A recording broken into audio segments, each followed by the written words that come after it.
This NFL Picks Week 14 edition of the Sports Gambling Podcast is brought to you by Underdog. Underdog's hooking up new customers. Play just $5 and get $100 in bonus funds when you sign up with the code SGPN. Hi, this is Merrill Hodge, and you're listening to SGPN. Let it ride, baby.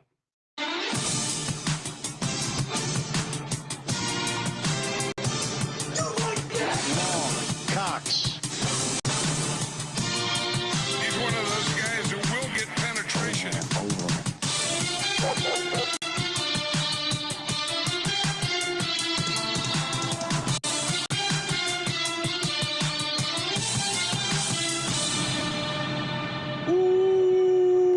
Welcome everyone to the Sports Gambling Podcast. I'm Sean, stacking the money green with my partner in picks, Ryan Real Money Kramer. What's happening, Kramer? My God, week 14, Sean. Yes, we're here. My God. Now I feel like it's appropriate to say where's the time gone?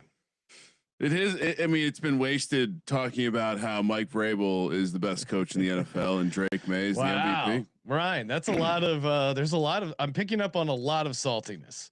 No, not at all. I think Vrabel's pulled the wool over a lot of eyes. Wow, really? I just reflecting on the season that has been the Ben Johnson versus Mike Vrabel debate. So if you had to give out Coach of the Year, who are you giving it to? It's easy to say that Vrabel has affected the culture of winning because it's easy to associate culture with winning, but the Bears are winning because of scheme, like technical improvement, not just of the quarterback taking massive strides forward, and not just because they had a very easy schedule. So that I would say that would be the delta. If it was college football playoff type committee, the Bears are in over the Patriots. Yeah, I think it's better losses. I think it's a fun argument. I mean, that's my favorite college football argument. I know. I got better losses. I was the idiot. I thought, oh, okay, hey, well, we have 12 teams in the playoffs. Yeah. It'll be easier to decide what 12 teams. They'll decide it on the field. Well, it's really 9 teams. I mean, God bless the NFL for 14 team playoffs. We have a very set formula. Doesn't need any changing. And the teams who win the games are the teams who get in the playoff. It's a very simple formula. Yeah, I think you could make a good case for Ben Johnson or Mike Vrabel. Who wins the award right now? Like, they're both the 1 seed. Yeah, no, I think I would give it to whoever ends up with the 1 seed. If they both end up with the 1 seed, I think in some ways you have to give it to Vrabel because of how bad the previous coach was and how dysfunctional that. And I guess they exceeded my personal expectations way more than the Bears. I thought the Bears were going to be a playoff team. They were 7-10 last year, and I thought they had the chance to make a jump up. This is what the Bears are doing. Certainly them being the 1 seed is surprising, but them being a playoff team and looking better offensively and what they've done defensively, and hats off to them. Their ability to adjust off the defensive injuries, certainly commendable. And if Ben Johnson wins Coach of the Year, I'm not going to get mad, but I still think how bad and low the Pats were. Yeah, the win total is the ultimate decider, I guess. So yes. Better question: which team are you more likely to be invested in next year? Oh, from a gambling point of view? Well, no, just from a if we think was it Fugazi or was it real?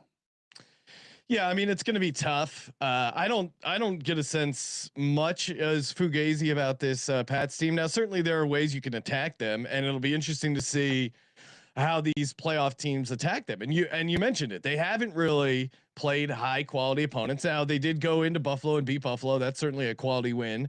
I would say the Bears so far certainly have had a tougher path. I think what they're doing, and Caleb isn't playing like he's not playing great. He's playing better than he was previously. To quote the head coach, Ben Johnson. Yeah, he was They're critical. Winning in spite of their passing game. Yeah, so I think the Pats might be hovering around their ceiling. I don't know if you could say that for the Bears yet, because if Caleb continues to improve and if the passing game really starts firing on all cylinders, then the ceiling is pretty high for this Bears team. The case for the Patriots is the roster is going to get better. Yeah.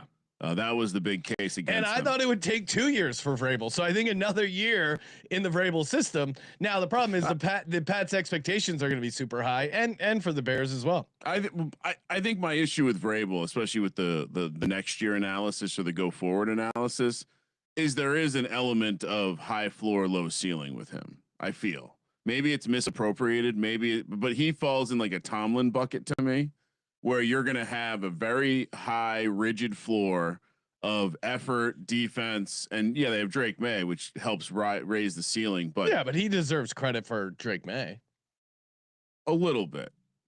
Oh, okay. Indirectly by way of bringing in Josh McDaniels, perhaps. I think Josh McDaniels is going to be flirting with a head coaching job after this year. Oh no, come on. No. Maybe he doesn't want it. No, I mean you're probably right. If you take Drake May and in year 2 get him up to near MVP, if not MVP status, he certainly will be up for head coaching job. I mean, Sean, I'm just saying we've done the McDaniels as a head coach before. Ryan, do you want Josh McDaniels as your head coach?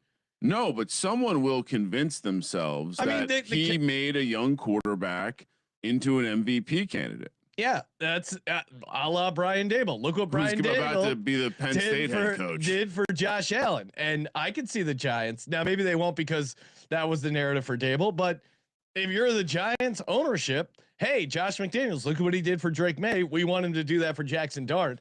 I don't think it's crazy that he'll be considered for the job. I think there is a certain level of sensitivity to not making the same mistake, and I think Josh McDaniels will be viewed as the same mistake as Brian Dable.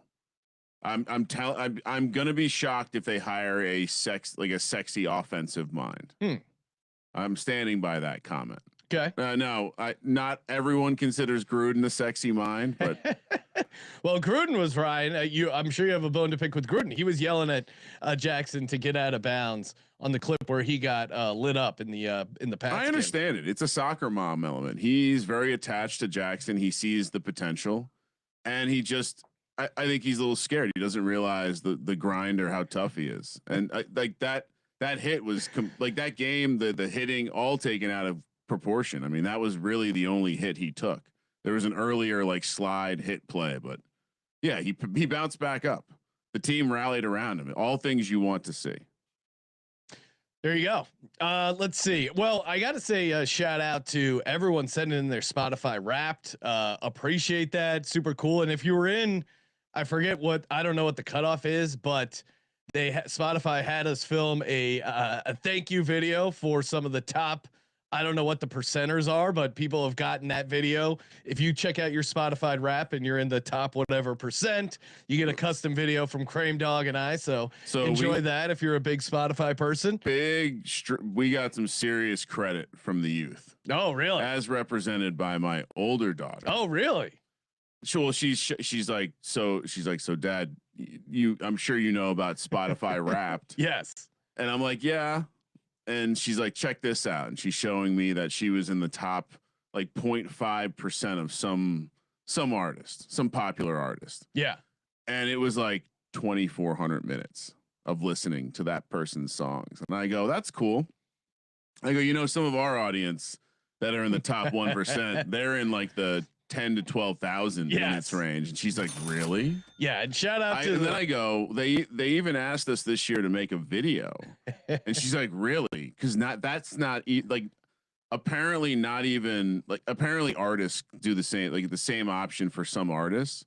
And she was like, that's not even something all artists get to do. So look out. We're basically global celebrities right now. Listening time on Spotify alone up 105%. So again, shout out to you, the DGens. It's great to hear from everyone. Appreciate everyone hitting us up with 5 stars on Spotify, answering all the questions and comments over on Spotify. And while you're there, toss us 5 stars. Yes. Appreciate that for sure. And apologies, the Spotify will not have video anytime soon. Apologies. Stay tuned. There are some stubborn platform folks out there. Yeah, it's a weird technical thing. It's boring, but yeah. Well, it's more YouTube. Just like the people that are like, I'm not going to fucking YouTube.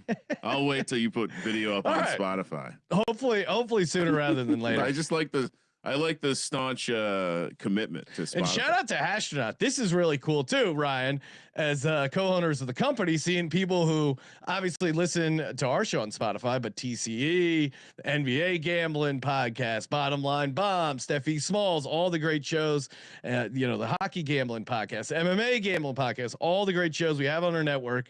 Astronaut, check it in. I logged 20,000 hours of SGPN on my Spotify Wrapped. That is MVP level. Hold on. Do you want? Can we just? Sorry, he goes. Wait, correction minutes. I was gonna say because as someone who used to write a lot of code, it's like a little bit. There are certain numbers that are always going to be stuck in my brain, and I could tell you that there are I think it's 8760 hours in a year.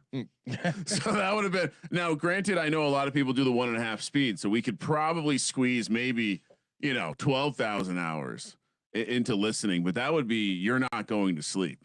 You're just listening to SGPN shows your entire year. And shout out to Good Boy. I love you, but why don't the Spotify chapters ever line up?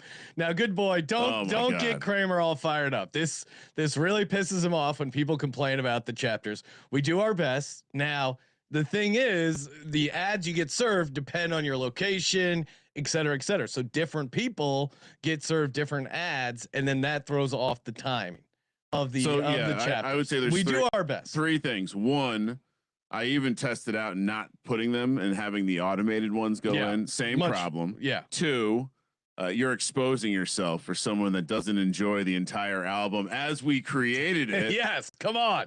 And 3, you should be able. I mean, as someone who uses chapters, it's pretty easy to figure out. 15 seconds back, 15 seconds back. It's not off that much, but appreciate everyone, even the people that complain about the chapters. Hit us up on Spotify Sports Gambling Podcast. I don't mind anymore. I actually have started enjoying. I've gone back to a process where I actually take the automated spit out and then I manually curate it. Oh, look at that. Going the extra mile. Well, there's certain things I feel like need to be done a certain way. So I make sure it gets done. But people can complain.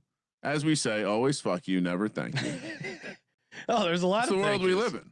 A lot of thank yous. Some thank yous, more fuck yous. Axel saying he's digging the Christmas sweater Kramer was rocking. He was hyping it up all week. Let it ride. The Christmas sweater again.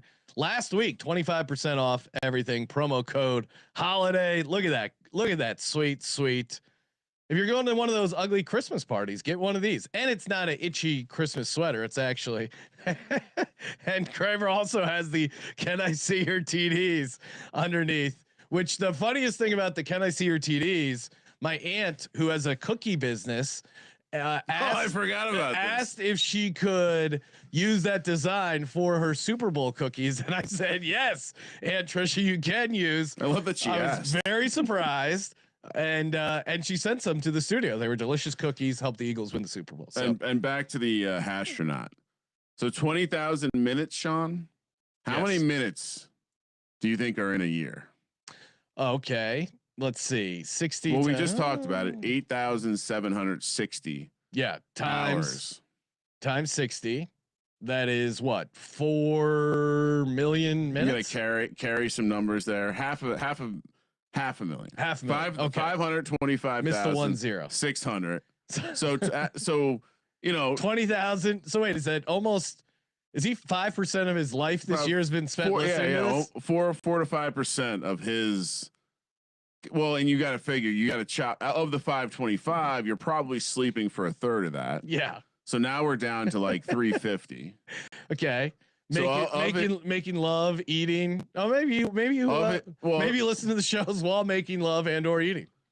And so, yeah, I mean, there's also, let's just chop off another 50K of just stuff you can't be listening to a podcast. So now we have about 300,000 minutes. Yeah. He's up to 15% of his usable time on us. Well, of course, Astronaut, hit us up. Those kind of numbers deserve a gift card. Hit us up over on X at Gambling Podcast. We'll get you hooked up with the gift card if you don't have one already. All right, and people are requesting the Aunt Trisha TDE cookies.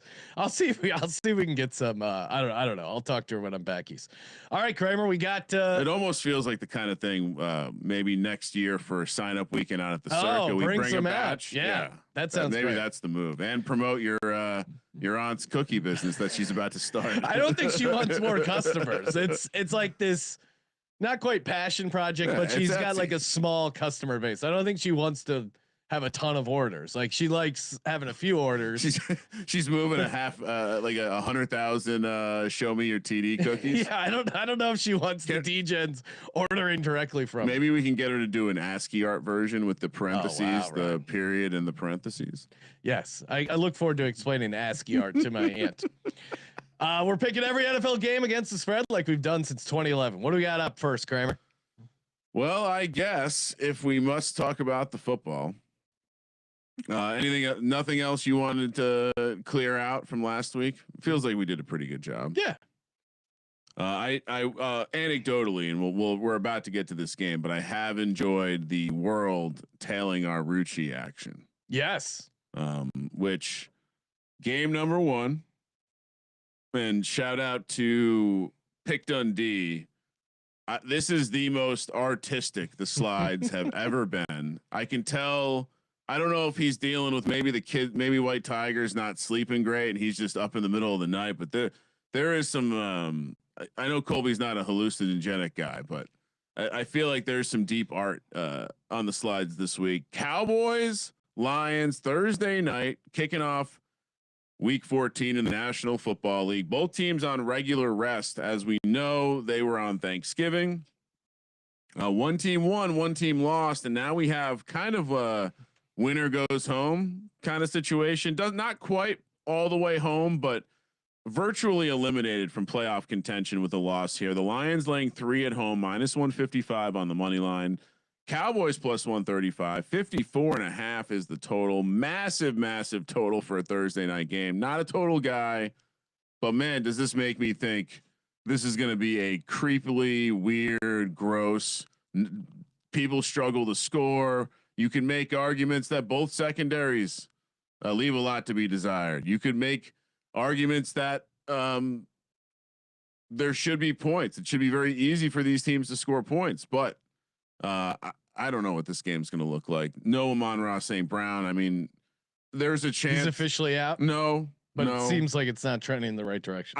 Well, it's weird because they need him, but everything I've read suggests he's not going to play. Yeah, it's one of those weird things because it's not a high ankle sprain, so it's a low ankle sprain. So it's that he could probably play, but is he effective? He's a tough guy. I like the idea of him, managing the pain. Yeah. Taping it up. We see this all the time where the guys go out there and they're kind of like a decoy where they're not really effective. And yeah, so it's scary. I would obviously stay away from any of his props. But I think if you're the Lions, you maybe feel like you're okay without him against this secondary unit. I know the Cowboys have played better defense. I don't think it's been about the secondary more than it's been about the front. And so I think there's still going to be opportunities with the way the Lions front should be able to handle business. I do expect to see a lot of heavy formations, even with the Brock Wright down with a trachea injury. And so, yeah, I mean, not going to start taking the Cowboys on a Thursday night on the road. No. When their stock is all-time high for the season. Yeah, I'm a little worried about the Lions offensive line, but I mean, this is when, as an impartial handicapper, I would say this is when you sell the Cowboys. Mm-hmm. I know everyone's high on the Cowboys because everyone keeps hitting me up. Oh, Cowboys winning the division, Dak MVP. All Cowboys fans smelling themselves. They beat the Eagles. They beat the Chiefs. This is when it comes crumbling down. The Cowboys can do fine without expectations. Once expectations present themselves, that's when they get in trouble. And I imagine the Cowboys, Ryan, probably a public dog. I think what the Lions have going for them, besides the back against the wall, besides the prime time late night game with plenty of time for the crowd to get fired up for this game.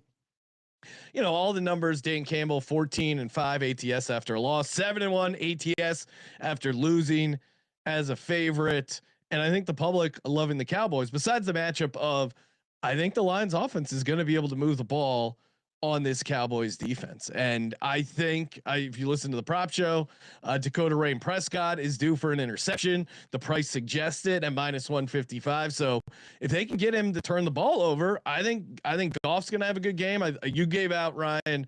Now I know the price has moved. So again, good reason to check out the Thursday night props as we tape them live. Both running backs to get 200 rushing yards. I think it was like 11-1, 12-1 when you first brought it up. Plus 1120 is what I got. Yeah, now it's down to 7-1. So, I think this is a good time to fade the Dallas Cowboys. Give me the Detroit Lions, Kramer. Also got the Rucci anytime. So we speculated because it wasn't out at the time, but got the Rucci 22-1 anytime in pocket. Rucci 100-1 first touchdown in pocket, Sean. So let's go.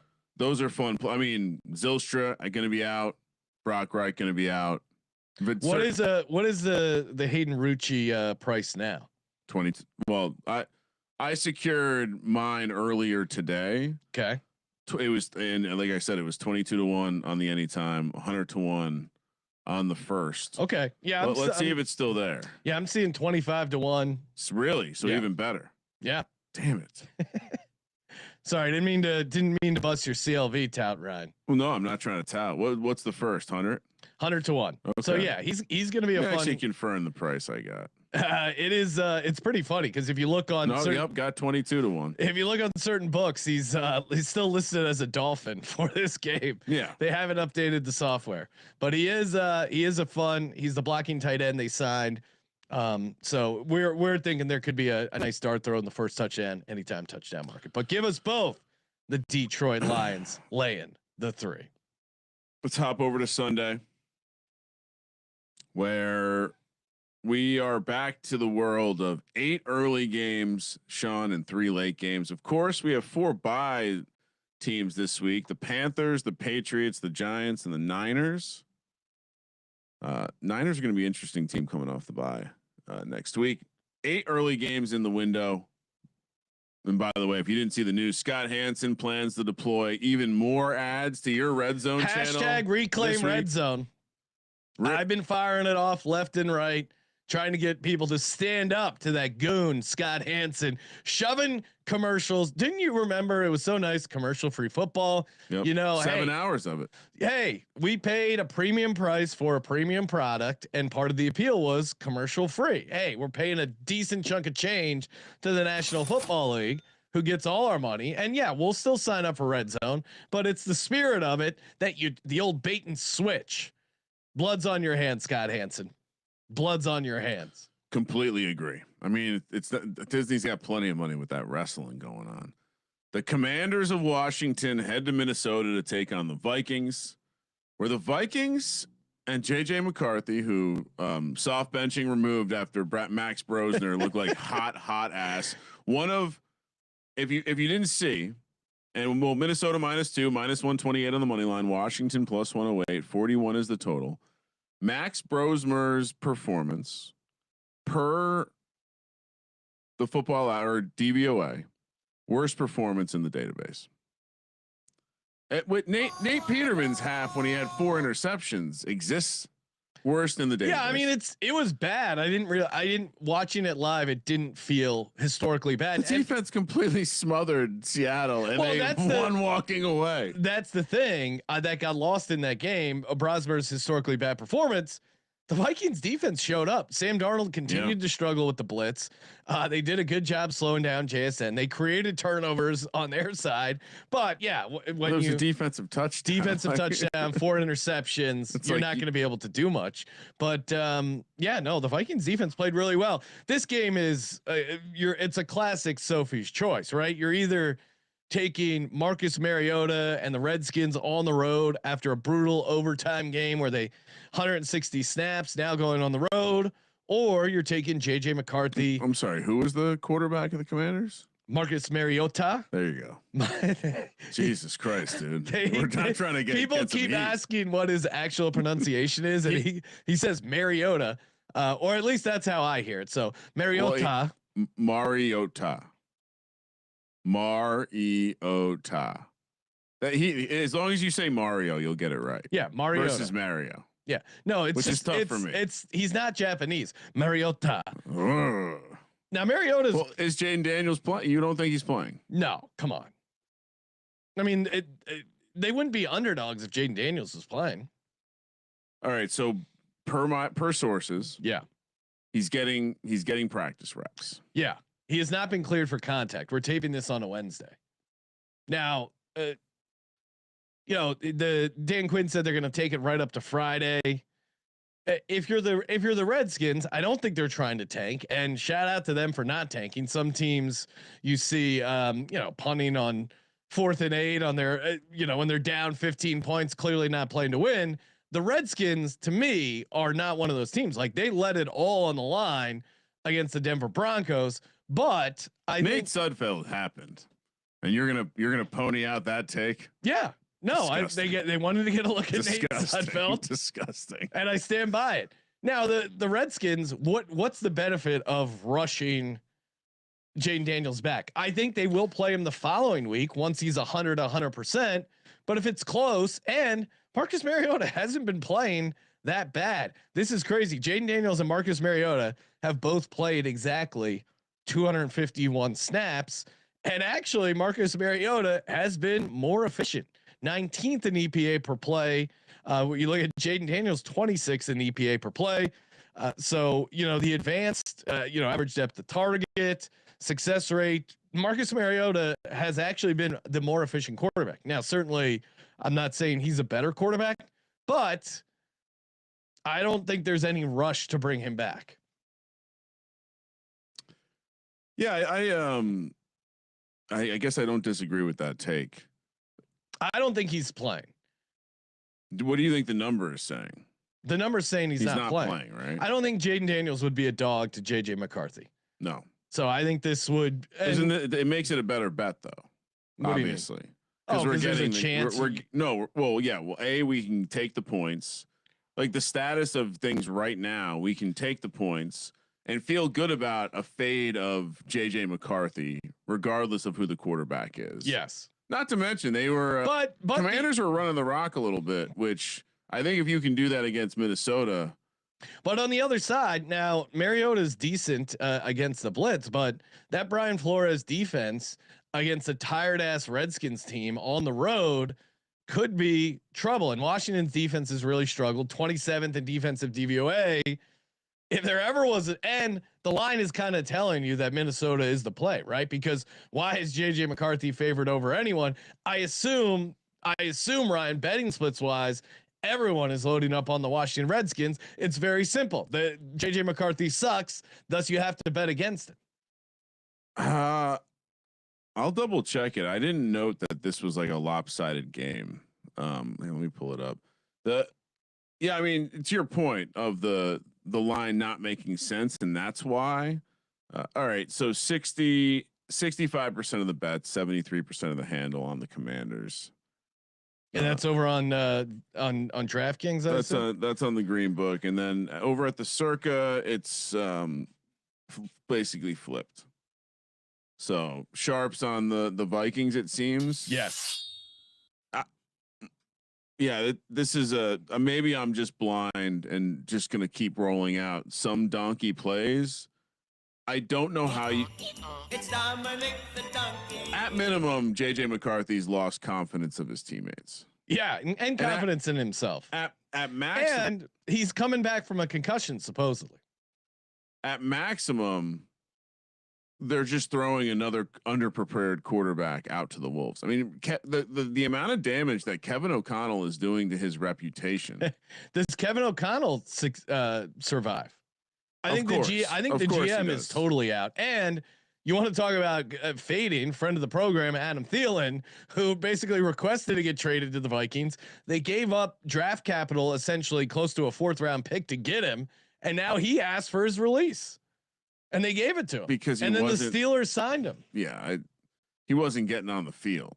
Yeah, I'm just saying that it's a horrible trade by the GM, and just highlights the fact that this Vikings team, if veterans like Adam Thielen are opting out, that is a bad sign. The analytics nerds loved Kwesi. They love him. He's one of their like people, and it does seem like there's a lot of shakiness. And now you're seeing the reports of maybe the JJ McCarthy draft pick wasn't unanimous. Maybe Kevin O'Connell didn't want JJ McCarthy. Like there's some real revisionist shit starting to come out. Well, even what they did to submarine JJ McCarthy, leaking out last week that Max Brosmer is more mentally prepared than previous quarterbacks they've had this season.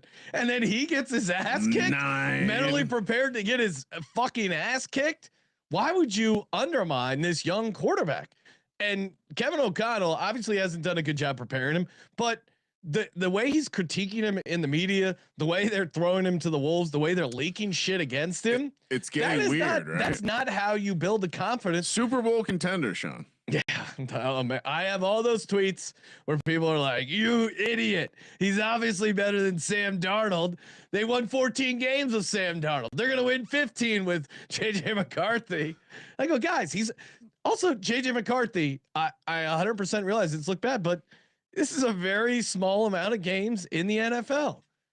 There hasn't been much optimism, but we've seen quarterbacks have rough starts and figure it out. The Vikings as a franchise are doing a piss poor job of handling. I cannot lay points with JJ McCarthy. Give me Washington. Give me Washington. And it does speak to, because the Vikings was like similar to the Falcons, right? The roster's ready.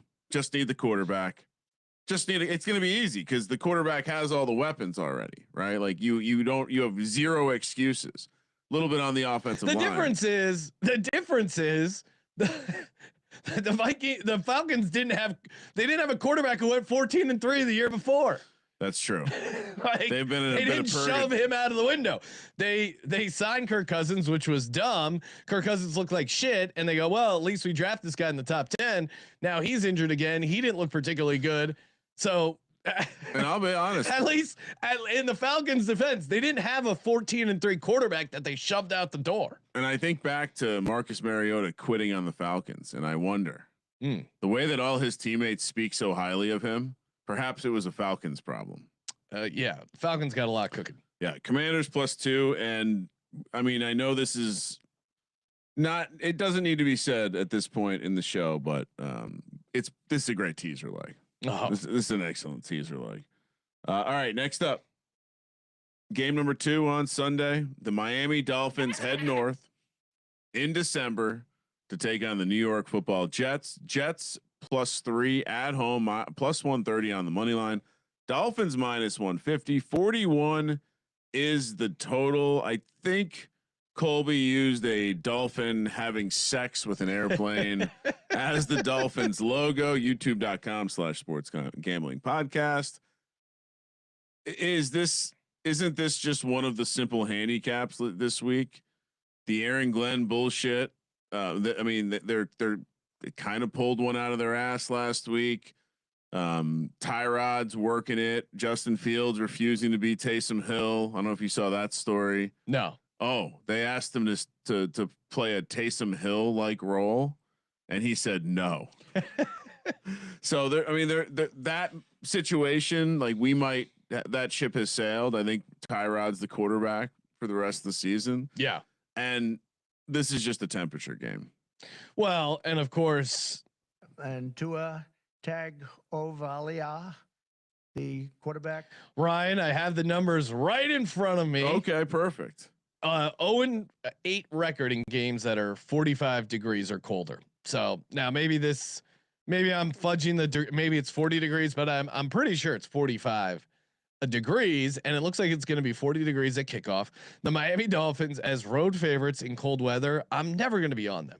That's insane. And and I mean, come on, it's handicapping 101, but on the other side, Tyrod is a dog. Now, certainly they had a couple breaks, including that muff punt, but and they hit that game-winning field goal. They also missed one. They got the bonus opportunity to like the clock management was piss poor on the other Raheem side. Morris figures out ways to lose. Piss poor. But in some ways, the Dolphins and Falcons are kind of similar teams where you have a lot of questions about the quarterback. They have a dynamic running back who will probably still have a massive game. I mean, as someone who I ended up betting the Jets money line day of, I know Kramer was either one of your locks or your dog. And so I was kind of locked into that game. There are moments where the Jets defense where you see a Falcons guy and you don't see any like running with the ball and you don't see any Jets on the screen. Unbelievably open. I made a note of that because I go, how the hell can this keep happening? You can see how Aaron Glenn's defense was not good against mobile quarterbacks. Yes. Good thing too is not mobile. But again, Tyrod is a dog and he's awesome. ATS 37-21 and 4 ATS. 7-0-1 ATS in his last 8 starts. It's just kind of automatic. And the defense has obviously not been great, but I don't think it's fallen off since the Quinnen Williams and Sauce Gardner trades. I think it's its same mediocre to bottom 10 self. Tyrod is at least getting guys going in the passing game. Donnie Mitchell at 100 yards receiving. We weren't seeing that with Justin Fields. And if you watch that game down in Miami, the Jets were competitive as hell. I think they just turned the ball over a bunch and it was Justin Fields kind of blowing the game. Also, the Jets #1 in special teams DVOA. The scary thing is, can the Jets win 2 games in a row? They might find a way to fuck this up and lose 24-23, but I still will take them certainly getting the 3 points. Kramer, I assume you're also taking the Jets here, right? Also on the Jets. Yeah. I mean, I'd say the numbers probably don't, the numbers back up what you're saying about the defense, but it's because the defense has been like basically bottom 5 all year and it hasn't necessarily gotten worse. Hasn't gotten much better, but they're just still out there. I think the difference is there does seem to be a little bit more effort and energy, whatever was going on with maybe some of those veteran, like implied leaders, getting them off the team maybe helped. And Aaron Glenn seems to be at least saving his job. I think he gets a second. Oh, as the news said, he's not going to be judged off of 1 year. Yeah. He's going to get a chance to get a quarterback, which will be interesting. And yeah, he got off to such a bad start. It's interesting to see them right the ship somewhat. Does he bring in a vet or do they draft a quarterback? I don't know, because it's one of those things. If you're Aaron Glenn, you don't have a very long leash. No, but also if you're management, you're going to get a pretty high pick, and you would ideally use that to get a franchise quarterback. Now, the worst thing they could do is pick up Kyler, because Kyler would not do well in the Meadowlands. I know what's going to happen. What do you think? They're going to sign Daniel Jones to a big contract. No, come on. That's someone's going to do it. Maybe it does seem like he's broken leg. It does seem like he's locked up to get re-signed with the Colts there. Kramer, shout out to we got a new sponsor, Kalshi. That's right, just partnered up with Kalshi, real money prediction market, legal in all 50 states. Download the Kalshi app, go to Kalshi.com, use the promo code SGPN. I've been using Kalshi a ton. I'm glad we got this sign up offer. Of course, use the promo code SGPN. New traders get $20 in their accounts, available in all 50 states. So if you're in a state like me and Kramer, California, you're always looking for new options to get involved trading in the sports marketplace. And Kalshi is super fun. It's obviously they got you covered for sports, but also if you want to get crazy, trade on the price of cryptocurrency, political events, whether the stock market's going up or down, you really can do it all. It's pretty awesome here. And again, you get the $20 in your account when you download Kalshi. Use our code. This is great for if you're traveling or if you're in a state where you have limited options. You got to take a sprinkle here on Kalshi. Fire up the app. I'm looking, and they even have. Ryan, they even have first touchdown props as well that you can trade on Kalshi. I know, didn't you mentioned on the prop show Tesla, Ryan? I think so. Okay, it's one of your first touchdown plays. And I did I? Maybe not. Okay. But either way, the Tesla price is at plus 1350 over on Kalshi. Better than I've seen in a lot of other places. Right. So get over there, start trading today. Again, available in 50 states. Great way to get in on the action. Kalshi, promo code SGPN. And we're also brought to you by Rhythm. As always, the Rhythm is gonna betcha. Pick sides, props, totals. They got it all. They've been doing a great on the NFL props, especially when to fade the players, take those unders. They're not as fun, but they are certainly profitable. College basketball up and running. And again, 300 schools, unless you're Colby, it's nice to, it's nice to have some analytics on some of these schools you might not know too well, but pairs perfectly with TCE, get them going. And it's good to have the data backing up your gut handicapping. Let's take a look here, Ryan, what Rhythm is liking. Always use Rhythm as part of my handicapping toolkit. Oh, well, we haven't talked about this game, but Rhythm likes the Cincinnati Bengals catching 5.5 points. And of course, you can track your picks for a chance to win $1,000 college or pro. If you get the Rhythm Premium, you can get 25% off with the promo code SGPN25. That's RITHMM promo code SGPN25. You know what it was? It was because the Cowboys are involved in Thursday night, so I had a rare 4 players from one team. Threw me off a little because I was like, I definitely played tight ends. This can't be right. And Astronaut saying the Kalshi CEO is kind of hot. Yeah, I was letting you know before the show that she's overtaken Taylor Swift as the youngest self-made female billionaire. Oh wow, which. That's an interesting category, I guess. Just not coming from any sort of family money. Like, where's the classification? Can your family have $10 million? I guess if they don't have $5 million. Taylor Swift's family her dad was like a stockbroker guy. He was doing pretty good for himself. Yeah, they were living a good life. Not Taylor Swift good. No. I mean, shout out to her. She's done a good job building her own shit, but it wasn't like she was Jewel and like living out of her car.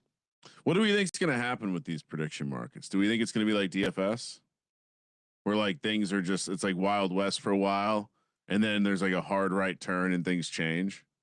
Yeah, I don't know. I mean, it seems like they've done a good job staying open. I'm shocked that there hasn't been like a moment where you hear about someone writing a letter to the attorney general, like sponsored by, especially in California, sponsored by a bunch of tribes or whatever. That really hasn't happened at all. So, anyway, I'm optimistic. I like Kalshi. Yeah, no, it's an interesting hypothetical. As I mean, DFS never went away. No, it never did. You're finding this amusing? Yes. Oh, all right. No, I mean, I don't know what to tell you. I mean, I'm optimistic about the prediction markets. It just seems like the last time we had something smashed in, it created a bunch of a bunch of ruffling in the legislative political sector. Yeah, maybe that comes down the line. People getting upset that this is, that this isn't fair type stuff. Letters to the attorney. Anyway, how did it not be fair though? Oh no, just like when you have companies, certain companies will say like, well, everyone's following suit and just launching their own product, but you would say like, oh, well, I'm gambling company X. I'm following some rules over here. This shouldn't be allowed. I mean, that's what DFS. The other companies, some of the other sportsbook companies are launching their own. They're just doing prediction things as well. So that makes me bullish on the idea of prediction markets. Yeah, that they wouldn't risk it to dabble in the same. We'll see. Everywhere but Nevada. Got to be careful out there. No, you can use. I know. I'm just saying. I'm sure. Yeah, who knows? You don't want to cross those people. You don't want to cross those people. A lot of space in the desert, Sean. Still radiated too by some of those tests back in the day. Titans, Browns. Before the year, I think a lot of people would have been excited about a Cam Ward, Shedeur Sanders matchup here in Cleveland. Shockingly, Sean. Yeah, this is not a game that popped up on any sort of like going to be horrendous weather. Still going to be Cleveland. Both teams are bad. The Cleveland defense is the best thing we have going. Although Tennessee has had moments of good defense, especially stopping the run. Not so much last week, but I could see them having success against a Browns team that is decimated on the offensive line and starting a quarterback that loves to take sacks. So, with all of that being said, somehow the Browns are laying 4 points, minus 200 on the money line. Tennessee plus 175, 34-point preseason like total. It is comically low. there's a couple principles here at play. One, it's just very difficult to me to lay points with the Cleveland Browns. We had this same conversation last week, kind of, although they were catching a short number. Yeah. Against a much better football team in the San Francisco 49ers. I just don't think, whatever you think about this Titans team, and I think they're horrible. Yeah. And I've mostly bet against them. Yeah. I made the lately. mistake, and shout out to the listener who called in the pregame show and reminded me that taking the Titans was cute. He had to call you out. Yeah. And he did. And I appreciate the accountability from the listeners. There's no way I'm taking the Tennessee Titans because there's a guy called Myles Garrett on the Cleveland Browns. The Tennessee Titans do not have anyone like that. And yeah, they have some injuries on the offensive line, but this to me feels like it's going to be Browns Dolphins from a few weeks back, where it's going to be somewhat of an ugly game, but the Cleveland Browns are able to get Judkins going. They actually did a decent job on Christian McCaffrey. The difference was, that muff punt, the horrible 4th and 1 that Stefanski went for on his own 30. It was a horrible play call and a horrible decision to go for it. I mean, the game was 10-8. Like, what are you doing? What the game script there did not warrant it. I could see it. 2-time coach of the year, Kevin Stefanski. Yeah, he's not helping himself. Again, some of it's the talent, but they're not playing the 49ers. They're playing the fucking Tennessee Titans. So the Browns, I do think, are going to roll. And by roll, I mean 17-7. So give me the Cleveland Browns, laying the 4 points at home. The Browns actually have a competitive unit. Now, if Tennessee gets a special teams touchdown, which they've kind of had a knack for, then yeah, they're live. But I can't predict that. Do we want to talk about the Cam Ward versus Shedeur Sanders angle? There's tons of tape of just them talking shit to one another. Cam Ward fairly publicly not friends with Shedeur Sanders. I know they don't play against each other. I understand that. I don't think it matters. But in terms of the Titans randomly being able to do enough in a 10-7 type game. No, I don't see. Give me the Titans plus the points. You're crazy to lay 4 points with Shedeur Sanders. No, I'm laying it with the Cleveland Browns defense against Cam Ward, who they're going to turn over and create some big opportunities against. And the Titans don't have much of a pass rush. So we're going to stay tuned for the prop show where I will be giving out Cam Ward rushing yards in this game. But why didn't he rush last game? I'm just telling you, the hero ball is coming out in this game. I don't know. From both of them. And I'd rather have Cam Ward hero ball than Shedeur. Although, I don't know. I haven't gotten an apology. So we'll see. We'll see where we're at with Shedeur in a couple of games. Next up, we have Sean, the Baltimore Ravens and Pittsburgh Steelers. There was a time where we would say, well, if you're getting more than 3 points, you just take the points. And here we lie with Mike Tomlin on shaky ground. The crowd's booing him, and they're catching 6 points on the road against the Ravens in Baltimore, plus 235 on the money line. Ravens minus 280, 42.5 is the total. If they were not favored, the Ravens would be a close your eyes special. And so I went back and I dug into it best I could. Some of the databases don't go back super far, but we know that the close your eyes special, dogs following a 21-point underperformance of the spread. Strong trend long term. This year it's 8-4 ATS. Long term it's around 64 and change percent. If you're favored by 3.5 or more, coming off underperforming the spread by 21 points, you have only covered the spread 44% of the time. Oh my God. This is a Ravens team that has not I know they're coming off a bad spot, long rest. You could certainly see a reason why maybe they'd be undervalued, but I don't think they are, because the story and the noise is just as loud in Pittsburgh. Both quarterbacks appear to be banged up, and I'll tell you why I know Lamar's banged up, because Harbaugh insisted he was not banged up. I don't know if there's something weird going on behind the scenes with Lamar and management again, but if you go, I would encourage everyone to go and watch Harbaugh, who, let's see, this was earlier this week on the 1st. So what was that? Monday? Go watch John Harbaugh's press conference. Oh, I'm sorry. This was the post-game presser. Go watch John Harbaugh when pressed about Lamar Jackson's health. He seems fucking annoyed. So whatever's going, I mean, you've been speculating that he's flat out hurt and the team isn't putting up with some, like, why he's not on the, like, none of it makes sense, right? He's missing practice. They're saying he's fully healthy, plays like shit. Steelers, meanwhile, Aaron Rodgers kind of plays like shit. Team plays like shit. Can't stop the run. Can't do anything really. Tomlin getting fired, backed into a corner. Mike Tomlin. Steelers haven't completed a downfield pass in 36 days. 0-13, 3 interceptions, last 5 games on 20+ air yard passes. Passing games looked really rough. Now, good thing they're playing the Ravens. Yeah, 66% of the Steelers passing yards after catch, which you saw the Bengals be able to do that against the Ravens.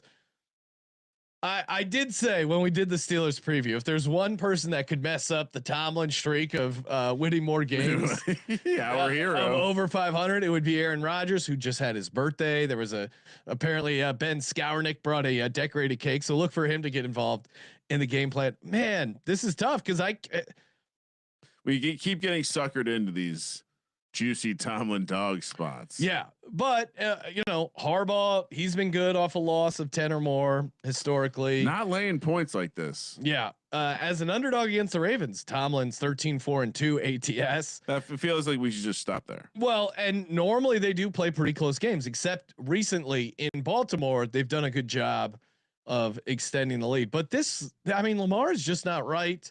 It doesn't feel like Derrick Henry is right. And I do feel like Ravens have a little extra rest, obviously playing on Thanksgiving night. It's a weird sandwich spot too, because they have the Bengals game next week as well. Yeah, but I don't know if this could be a look ahead for them. I'm not suggesting that. I'm just saying it's like it's a brutal stretch. And if there is any truth to Lamar being banged up, do you trust Monken to just hand the ball off 30 times? And which is probably enough to beat this Steelers team. And no, he won't do that. And I do think Tomlin, if there's any reason to get locked in, and also this is what the Steelers do when they're like 500 or below 500, they win. When they get above their britches, when they're 4-2, then they start losing games 6-4. The losses are coming. This is how they're going to end up 9-8. They're going to win this game. Give me the Steelers +6. So where was I? Tomlin was asked about his name being floated. Oh, for Penn State. For Penn State. Did you see the clip? I saw the quote. He seemed pretty insulted. I mean, again, you really can get a lot from certain coaches' body language, like the ones that aren't trying to give nothing. Yeah. Like Tomlin isn't one of those coaches that says nothing. He's just short. He's short and sweet. And he was as if someone said, "Hey, are you gonna step down after the year?" Yeah. No, of course. Fuck are you talking to? Yeah. I'm working here. No, he's fired up. I mean, the vibes are bad for both these teams, but in some ways, I think that I wouldn't lay the points. That could benefit the Steelers, right? Because there's a chance if we get some 3 and outs from the Ravens, maybe hear a little boo birds. And again, the Steelers were up 7-3 at half. Joey Bosa strip sack lit up Rodgers, and it just unraveled there with the Mason Rudolph interception, etc. And I do think the Steelers respond from setting a franchise record for amount of rush yards given up. I think there's some pride in that franchise. So give me the Steelers +6. Yeah. So far, I'd say 4 games into the early window, a lot of system plays occurring. Oh, okay. Let's fit. In what universe am I laying 6 points with the Ravens? Well, you're a Ravens guy historically. Nah, but it's just like, you get certain cards in a poker game. Like you're always playing it the same way. I'm never not playing the Steelers here. It's a tough reality. I just have to deal with it. I'm sure the money line's going to go so fabulously in a parlay, a round robin. Seattle. I don't know what this is from Colby. Maybe he was. Maybe he accidentally took some White Tiger's cold medication. Down to Atlanta, where Atlanta's a 7-point home dog. Sean plus 290 on the money line. Seattle minus 350. 45 is the total. Seattle coming off that absolute ass beating. Well, not really. The defense did the ass beating. Now they. I mean, I don't know. I don't know what to think about this Falcons team. We're a hit away from Easton Stick. That feels like the handicap. Yeah, and it feels like the hit's going to happen. The Seattle defense has been dominant. Yeah, and they've been the coaching advantage for Seattle is massive. They've been pretty good defensively. They can. I mean, Kirk Cousins is a statue back there. Oh my God, he's gonna get hit. Yeah. They are gonna take the ball from him. Yeah. And I'm not even. And Sam Darnold has been fine against most defenses that aren't. I mean, basically, he's looked bad against the teams that know how to play him, and then Brian Flores. Are we worried about Raheem Morris 7-1 ATS after a loss as a favorite? They got embarrassed by the Jets. Maybe a little pride. I mean, you want to talk about betting splits? Is anyone betting on Kirk Cousins and the Atlanta Falcons? But your team was playing well enough to win that game against New York, and decisions were made that cost the game. Essentially, yeah. Time management you could point to as the direct thing that cost them the game. I think halftime adjustments have been atrocious. Seattle's been one of the best teams in the league making adjustments. I have no idea how they create the advanced coaching ratings and how they grade adjustments, but the Seattle staff is ranked the highest in their in-game adjustments. Atlanta bottom 27th and whatever, however this metric is created, probably just some guy's opinion. But this seems to me like Seattle, that is a team I'm just going to ride until the postseason. And then I'm going to have then it becomes an actual single game handicap. I saw too much. The Falcons will have some, they'll do some stuff. They're probably a good team to look at for over on the field goals this week for the prop show. But this Seattle defense is playing out of their mind right now. We getting Drake London back? I don't think so. Not based on what they keep saying. Okay. Now maybe they're being coy, but it's day to day. You take that however you want. Didn't practice on Wednesday. Doesn't seem like he's running on the side, so he's not doing nothing. But I didn't hear a ton of confidence in terms when the follow up of is he going to practice tomorrow, Thursday. And the thing is too, Seattle's pretty good against the running backs. Number 1 in rush defensive DVOA, which makes it tough for them to rely on Bijan. You can. Let me verify this, but you can. I think you can get away like that. I think the weak spot has been against the running back in the pass game. Oh, so okay. Which they've been middle of the road. So okay, maybe that's a way that they can be exploited here with Bijan. I just think, to me, if you're this elite defensive team and every game you're coming with a game plan to take away the other team's best stuff. What are you doing in this game? Let's assume Drake London plays, but he's like 70%. What are you doing? You're taking Bijan Robinson out of the game, and you're saying, here's how we're going to play this. We're going to take him out of the game, see what else you can do. And they're not going to be able to do anything. They're going to get pressure on Kirk Cousins. This is a pleaser card potential selection. Yeah. I mean, and Seattle's been great on the road.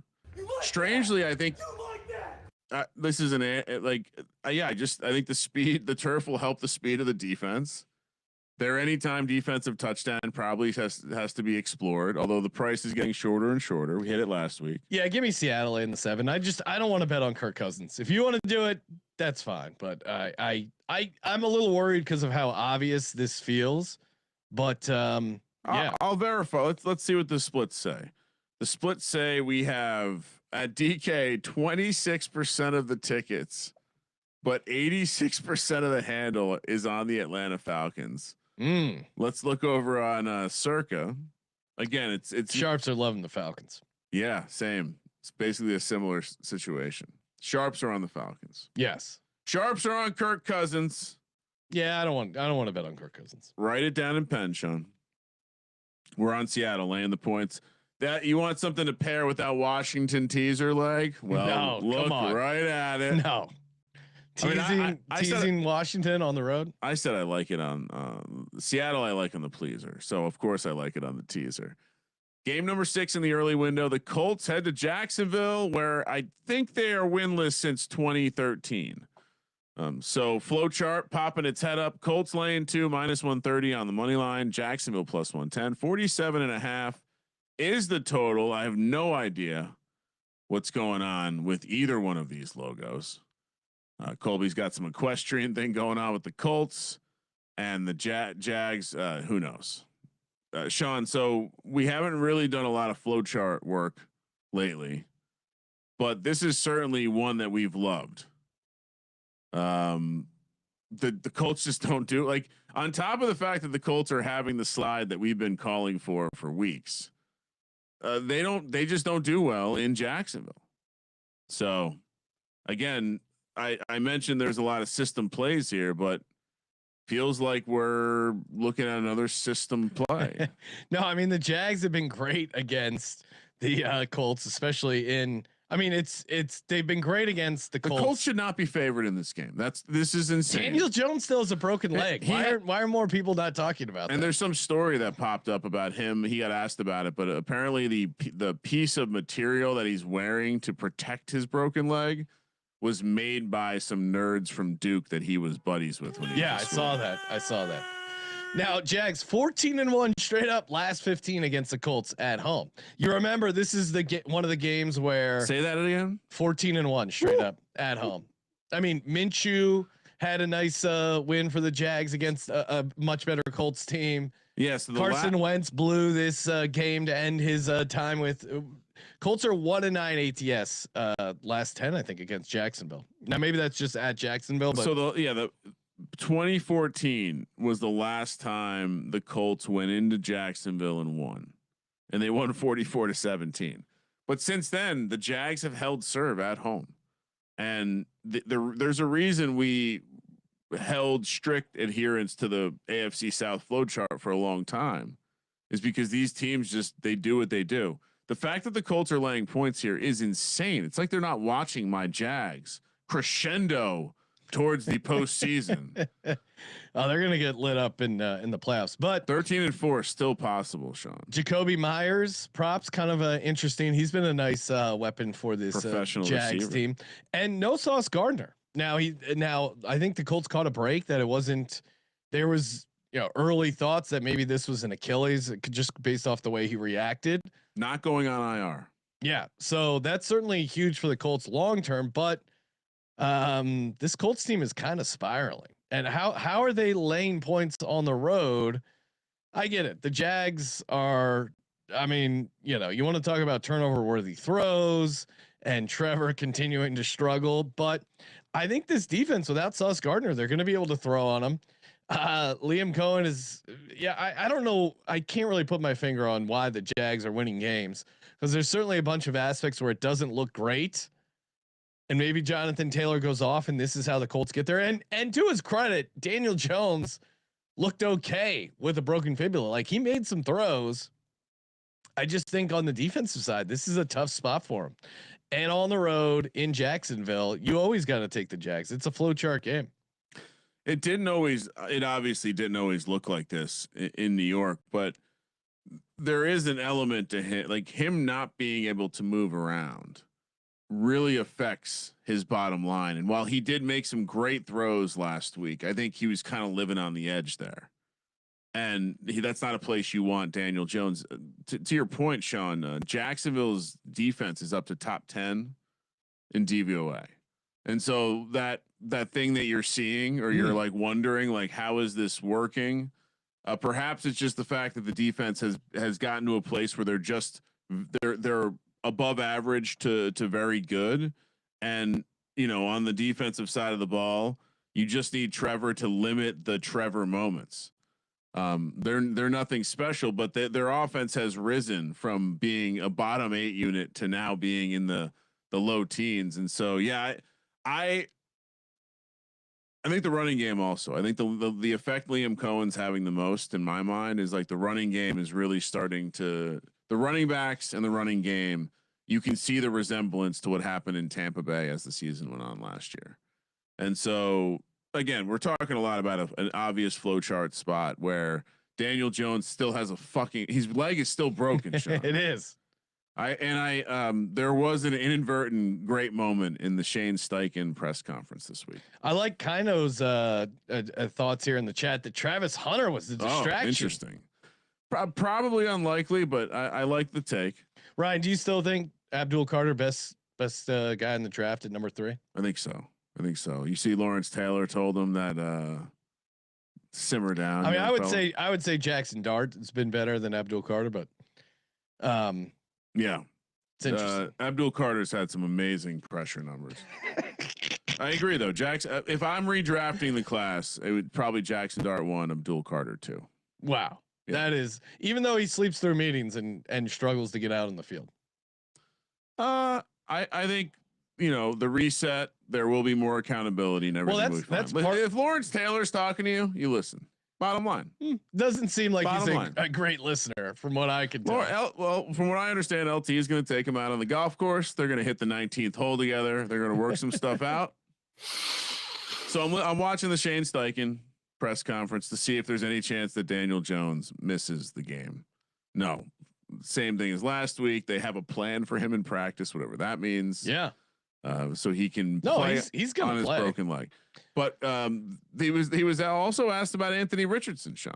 Really? What's any he been chance up to? he returns this year? Quote, I don't know. We're hopeful for that. Says some more words, blah, blah, blah.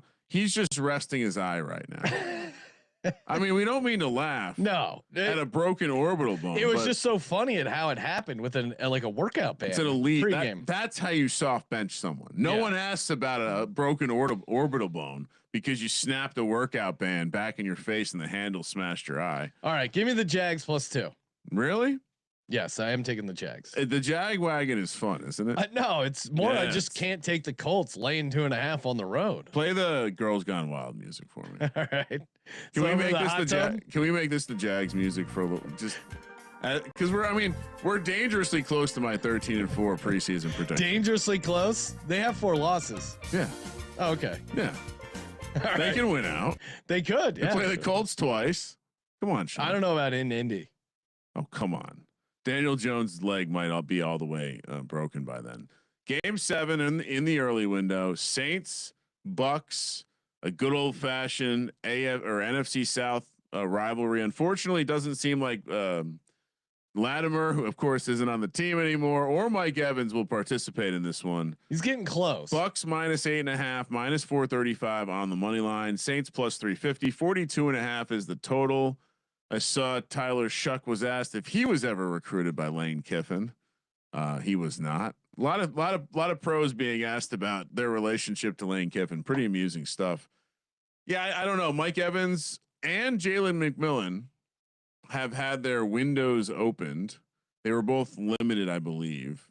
From what I understand, both have a chance to play next week. I don't think either has a chance to play this week. I also don't think they're going to rush him back against the Saints. And so that would be my take there. This is a massive number to be laying with this Bucks team and Baker, even though the Saints have kind of been trash as well. They've been really trash, even in a way that they weren't in the beginning of the year. I feel like the scrappiness is completely worn off on the Saints. Yeah. Oh no. I mean, Saints have, if anything, more scrappiness with Tyler Shuck to close out back doors. I saw a lot of fight in that Miami game. I think that was more of a Miami thing than anything else. I don't know if they're recovering onside kicks.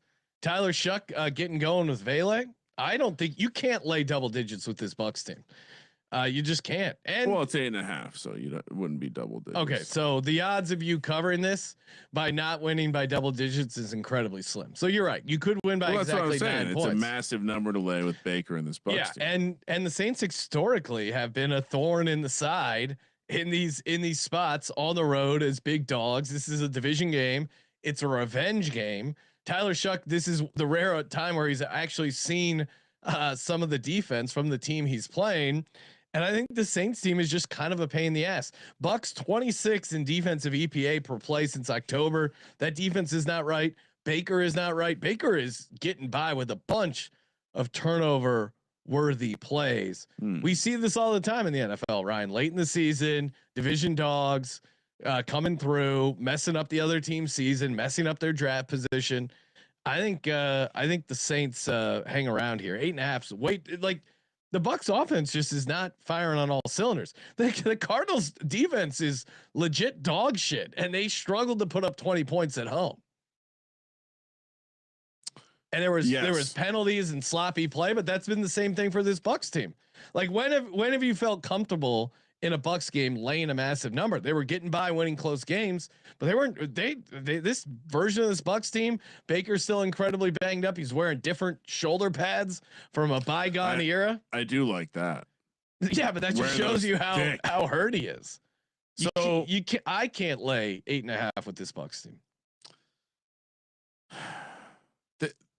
This is a very so yeah, my gambling instinct said you're taking the Saints here, but as I sat down and thought about it more, I'm not as bullish of them coming off of that game last week.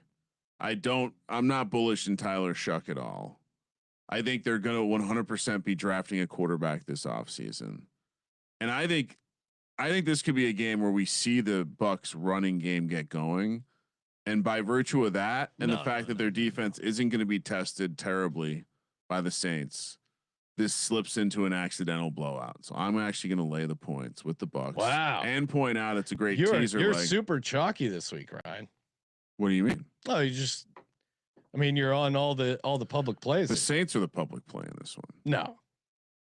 No one's betting the Saints. Come on. Not according to the bet splits, but they're useful when you need them. You got to dig deep on those, Ryan. They're useful when you need them.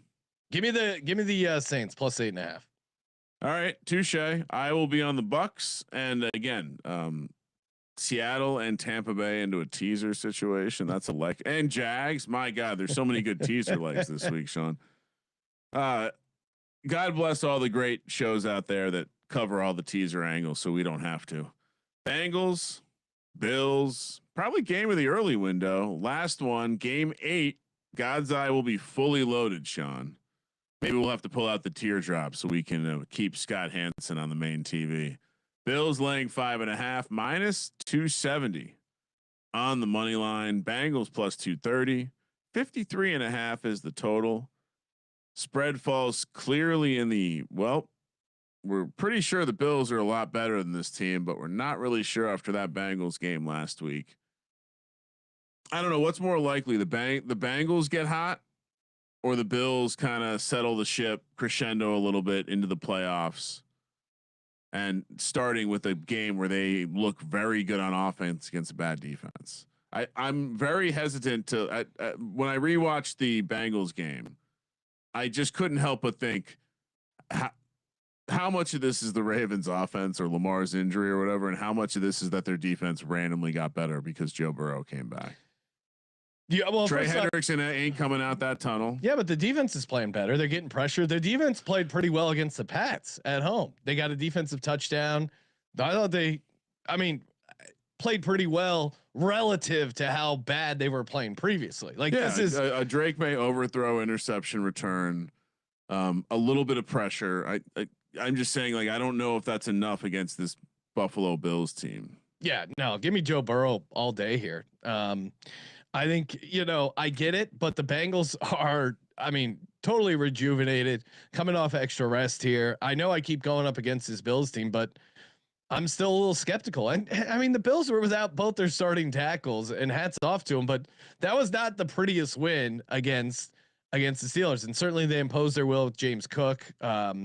And that would be a path they would be looking to do here against the Bengals. But Joe Burrow owns the Buffalo Bills. This guy's insane confidence. Do we think T Higgins plays, Ryan? I don't know.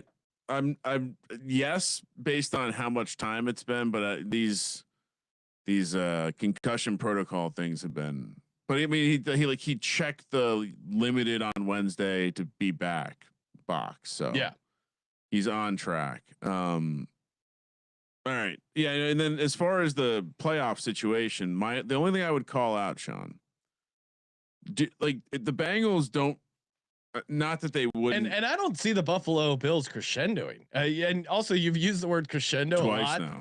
Now. But this to me, they're not ramping up to great play. It was bad play against the Texans, slightly up against the Steelers. Last thing I want to work through is like the situational spots of Bills having the Patriots next week. And to me, the bigger situation spot, Joe Burrow is a dog of 3 points or more. What do you think his ATS record is, Ryan? He's very good as a dog of over 3. 18-3 ATS. 18-3. I still remember one of those covers was in the Super Bowl when our buddy from Two for the Money was telling me I was crazy to take the Rams or take the Bengals. I go, well, they might win, but Joe Burrow's going to cover. No, come on. What? Stafford's going to throw an interception? I go, yeah, I think he'll throw an interception. I think the Bengals will cover. Colby Dant, Mike Leach practice story. Yeah. I'll throw in the Brandon Lang, Taylor Mathis Super Bowl. Oh yeah, LA story. If you hang out, those are being served up by me. All right. So yeah, all right. So the last thing I wanted to cook out, the situational spot of Bills have the Patriots on deck, but the Bengals have the Ravens on deck. Yeah, but the Bengals aren't looking ahead to anything. They need to win every single game, and they had extra time to prepare. I got myself there, but I don't actually think they need to. Like, I think if they lose to the Bills this week, they could still. Sure, they could lose and also cover. This is also the thing. And Dalton Kincaid, do you think he plays right? No, and if you he was limited this week or on Wednesday, but it was kind of weird. They brought up that he not only, because he was hurt originally with a hamstring, but in his rehab he hurt his knee as well. So Joey Bosa DNP, that's big for this game. I didn't get the sense that he's going to be now. Yeah, he'll probably play, but if he's taken off Wednesday, that could be concerning. And then the offensive line injuries for the Bills. Now, Deion Dawkins, Spencer Brown, they were both limited. They probably play, but to what degree? And this Bengals defense has been able to get a little pressure. So yeah, give me the Bengals plus 5.5. Yes. Spencer Brown. Yes. Deion Dawkins. I think you need keep an eye on what he's listed at tomorrow. I think he's at risk to miss the game. Yeah, that could be big. Give me the Bengals plus 5.5. Kramer. Yeah. Also on the Bengals. I suppose this is probably an obvious money line potential too. So maybe we think about throwing this in the round robin. Hey, shout out to Novig. If you're looking to get in on the action, Novig has you covered. Promo code SGPN, where you can spend $5, give $50 in bonus Novig funds. Love the Novig app. Great. Used it a ton. Available in a bunch of states. And again, the great thing about Novig, you get the reduced juice of operating on an exchange. You get the nice bonus with the SGPN promo code. Highly recommend me some Novig. Great option. I mean, sharp bettors like Scott Reichel, they're using Novig. You should as well. And of course, we're also brought to you by Underdog. Kramer, let's put together a little Underdog entry. Promo code SGPN. Get you set up, get you ready to rock and roll. Play $5, get $100 in bonus funds when you use our promo code SGPN. What do you like over in the old Pick'em lobby, Ryan, or Champions lobby, depending on your state? Yeah, who can tell? The difference. I mentioned. Do they have the? I don't really want to play a kicker. Let's go. Who did I say we were going to play the quarterback rushing yards?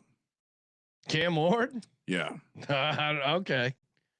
What's his rushing yards? I'm not seeing it. Okay. They don't. Oh, here we go. Yeah.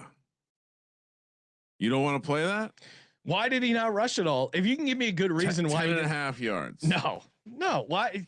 I mean, why did he not run it all last week? It just didn't happen. I don't have a good reason. Okay. We're not talking about last week. Sure. Well, it's worth noting.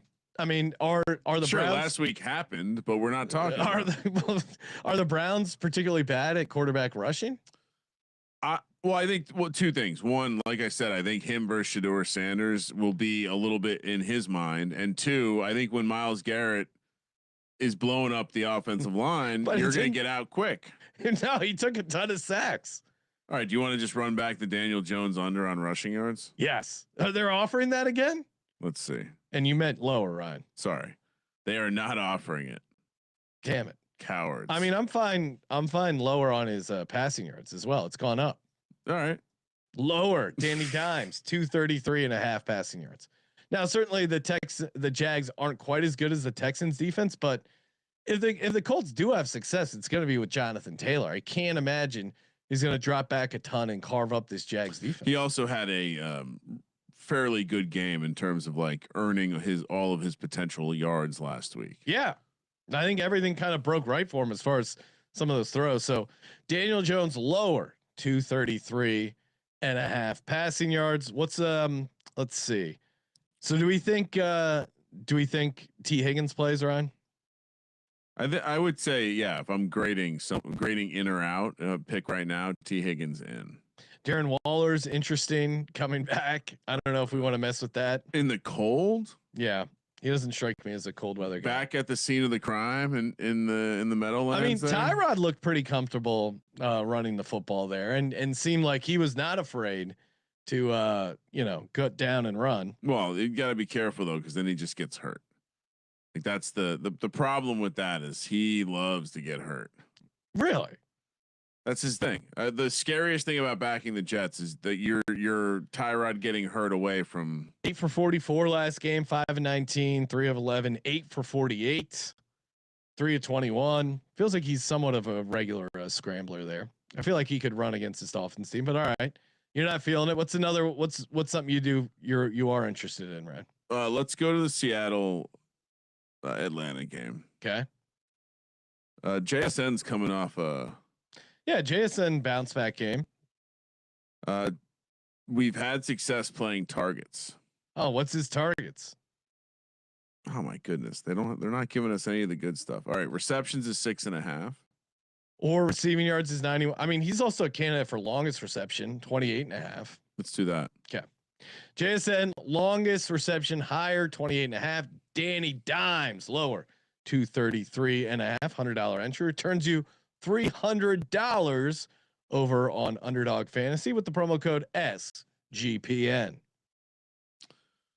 All right, let's hop along to the late window, Sean, where they've given us 3 games, and 2 of them are hopefully we get something here. I don't know what is going on with Colby's choice for the Raiders logo as they host the Broncos. Should see some Broncos fans out at the Circa on Friday night, Sean. 7 p.m. Pacific time, Sports Gambling Podcast live, 1:05 p.m. Pacific on Sunday for this kick. Denver laying 8, -420 on the money line. Raiders +340. 40 is the total. Raiders bad. Yes. Broncos will have the crowd. They will. Don't generally want to lay 8 points with Bo Nix. This is again rock and hard place. But Geno Smith against this pass rush, nothing good's gonna happen there. No, and the Raiders offensive line is pretty rough. If they were gonna have a 1-game bump of hey, Chip Kelly's not our OC, that's kind of gone out the window. Yeah, I mean they were. It was like a Make-A-Wish when Greg Olsen led a touchdown drive. They were ready. They were literally dumping the Gatorade. It was very. I mean, it comes down to, do we think that is Brock Bowers going to be able to have like a hero game? Well, the problem is the Broncos play down to their competition. They're 10-2. I was very optimistic about the Broncos preseason. They're living up to it, but the point differential, they don't really blow out bad teams. They let your Giants hang around. They let this Raiders team hang around. I mean, they just don't destroy bad teams as you would expect from a very good team. So it's tough to get excited about laying 8 points, but on the other side, can you really, I mean, why not give Aiden O'Connell a shot at this point?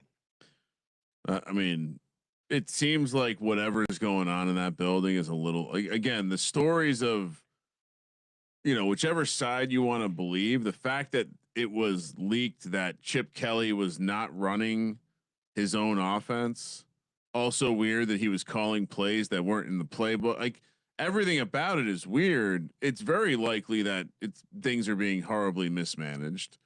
Shows you that maybe Tom Brady isn't as involved as you thought, or maybe Tom Brady's a bozo. Maybe Tom. He could just not be a good manager.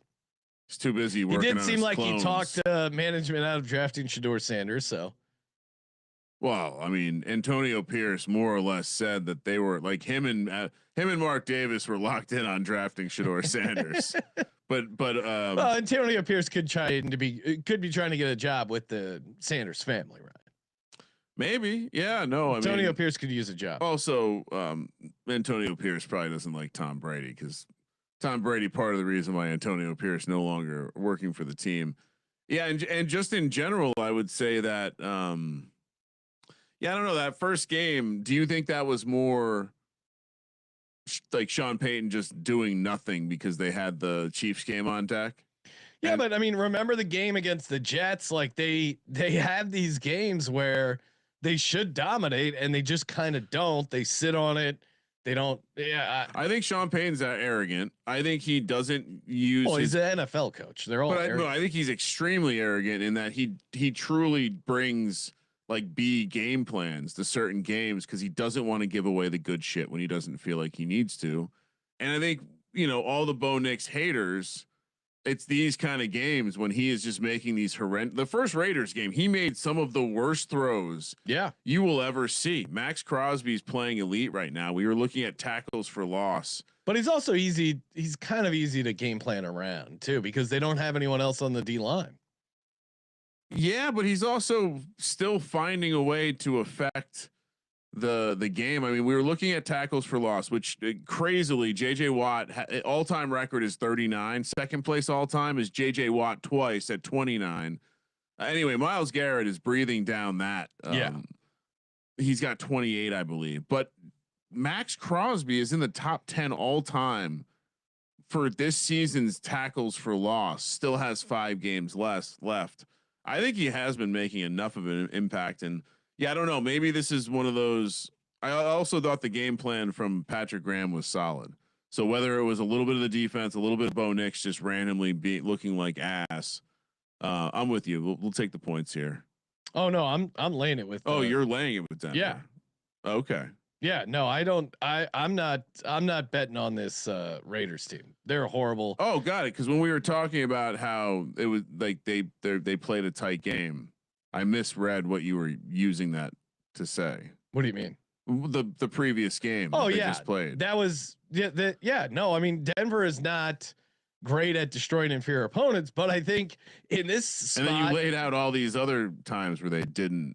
Yeah, no, I'm saying I think they're due to blow out a bad team. This to me is it's just a fate of the Raiders. It's not like I'm in love with this Broncos team.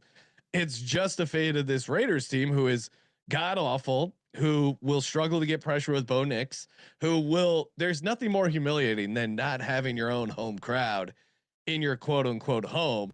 And I think we're going to see a shit ton of Broncos fans out in Vegas. Yep. They're going to be going nuts. And I think they might want a couple style points here. So I actually think this is the rare get up spot for them to blow out an inferior opponent. So I see. No, I'm saying historically they haven't been doing that, but I'm not betting money on the Raiders. Like the Raiders, they had a bunch of Raiders fans in SoFi. They turned over Justin Herbert a punch in the red zone. They injured Justin Herbert, and they still lost by 17 points. It's true. Yeah, I don't know. I just this is a much worse situation for them. Yeah, I just watched that last time they played. Yeah, well, sometimes it changes a little bit game to game. No, and sometimes it doesn't. We'll see. Bo Nix has a couple more duds this season before the playoffs. Rams, Cardinals, 125 kick here on the West Coast. The Cardinals are catching 8 points. Very similar vibes to the game we just talked about. Plus 325 on the money line. Minus 400 for the Rams. 48 is the total. Rams embarrassed last week, losing to a small, tiny circus freak of a quarterback in Bryce Young. Meanwhile, the Brissett fun offense feels like we're like that ride. Those types of rides usually last like what 3 to 4 games at best. No, but it's been on a decent run here, Jacoby Brissett. Yeah, it's like the perfect storm of them just playing these volatile games, helping to have partners who will go with them. I mean, was it last week with the Bucks where they like neither team could get in the end zone there for a little while. Yeah. They've certainly been able to move the ball. The situational spot is so strong to me with this Rams team coming off a horrible loss. It is a back-to-back road spot, but short flight from Southern California to Arizona. Yeah. The Rams coming off the loss to me is the part that makes me believe they could come in here and what you were saying about the Broncos and whooping the ass of the Raiders, like that to me is what's going to happen here with the Rams and the Cardinals. Yeah, no, I'm with you. I think the Rams roll here. I mean, this is another flowchart game. Rams historically own the Cardinals. The Rams just got embarrassed. Rams off a loss. And this Cardinals defense, I still don't know how the Bucks only scored 20 points against them. I think that was more an indictment. Penalties. No, I'm saying I think it was more an indictment on the Bucks offense and how I'm not excited to lay massive points with that Bucks offense. On the other side, the Rams, like if it wasn't for the pick six interception in the end zone, they probably would have blew the Cardinals out the Panthers out. And yeah, other than that, how was the play, Mrs. Lincoln? Those were huge plays in that game, but I'm saying like the Rams had no problem moving the ball. I don't think anyone on this Cardinals team can cover Puka or Devontae Adams, and the Rams Adams is hurt or he missed with a hamstring injury. Okay. They called it a little bit of soreness. All right. Either way, I don't think it's going to matter. This secondary for the Cardinals is very exploitable. And again, to me, there was an indictment on the Bucks offense that they weren't able to exploit it at home. McVay 12-4-1 ATS versus Arizona, his most profitable opponent against the spread, coming off a loss. They need to stay tight here in the number 1 seed race. Yeah, I think this is a nice get up spot for the Rams. And that's is that like a fear and loathing type logo for the Rams? It's pretty cool. Yeah, it's very like Phoenix. The transformation or whatever. We just need a picture of the guy sitting on the mountain. 1 week Colby has to do that for that. A couple other things to note. News earlier in the week, Sean, I'm sure you saw it. They will not be opening the window for Kyler Murray. Oh wow, it's surprising. So yeah, we'll see. Maybe it's next funny, week. like people record the practices. We can all see that Kyler Murray was fine. They just don't want to play him. And I don't blame them. Because I think playing him is only going to hurt any sort of potential trade value. I don't even know if they end up trading him. I think they're just going to have to end up cutting him. But I think probably Kyler played his last downs here for the Arizona Cardinals. Now we'll see if Jonathan Gannon ends up keeping his job. I think it could go either way. But this feels like the Rams are a good team, and yeah, the Panthers took it to him, but yeah, give me the Rams laying the 8. Kramer, it sounds like you're also doing that. I'm going to lay the points. If you're going to get a new quarterback next year, they're maybe don't keep Gannon around. That would be the plus EV move, I would say. America's game of the week: Bears, Packers. Packers laying 6.5 minus 280 on the money line. Bears plus 235. 44 is the total. My God. Now, certainly the Packers have the Lions number this year. And I say that because I feel like they have looked good in both times they played the Lions. And I guess in general, you have to say the Packers have looked good this year. But this feels like a game that means a lot more to the Bears. They got it feels like just historical skeletons in the closet against the Packers. I also think if you remember before the season when Ben Johnson just talked shit to Matt LaFleur, like they weren't friends or anything. He just talked shit about him because he's in the division now. This is before we realized he has like some weird case of Asperger's. I think this is gonna feel like a playoff game. I'm excited for this one. It's just too many points. I don't care what you think about this Bears team regression, the defense. 6.5 points in a game that, like, this Bears team, it has been, if nothing else, they've been competitive. Sure, they're finding ways to win, and maybe that regresses and they eventually start finding ways to lose.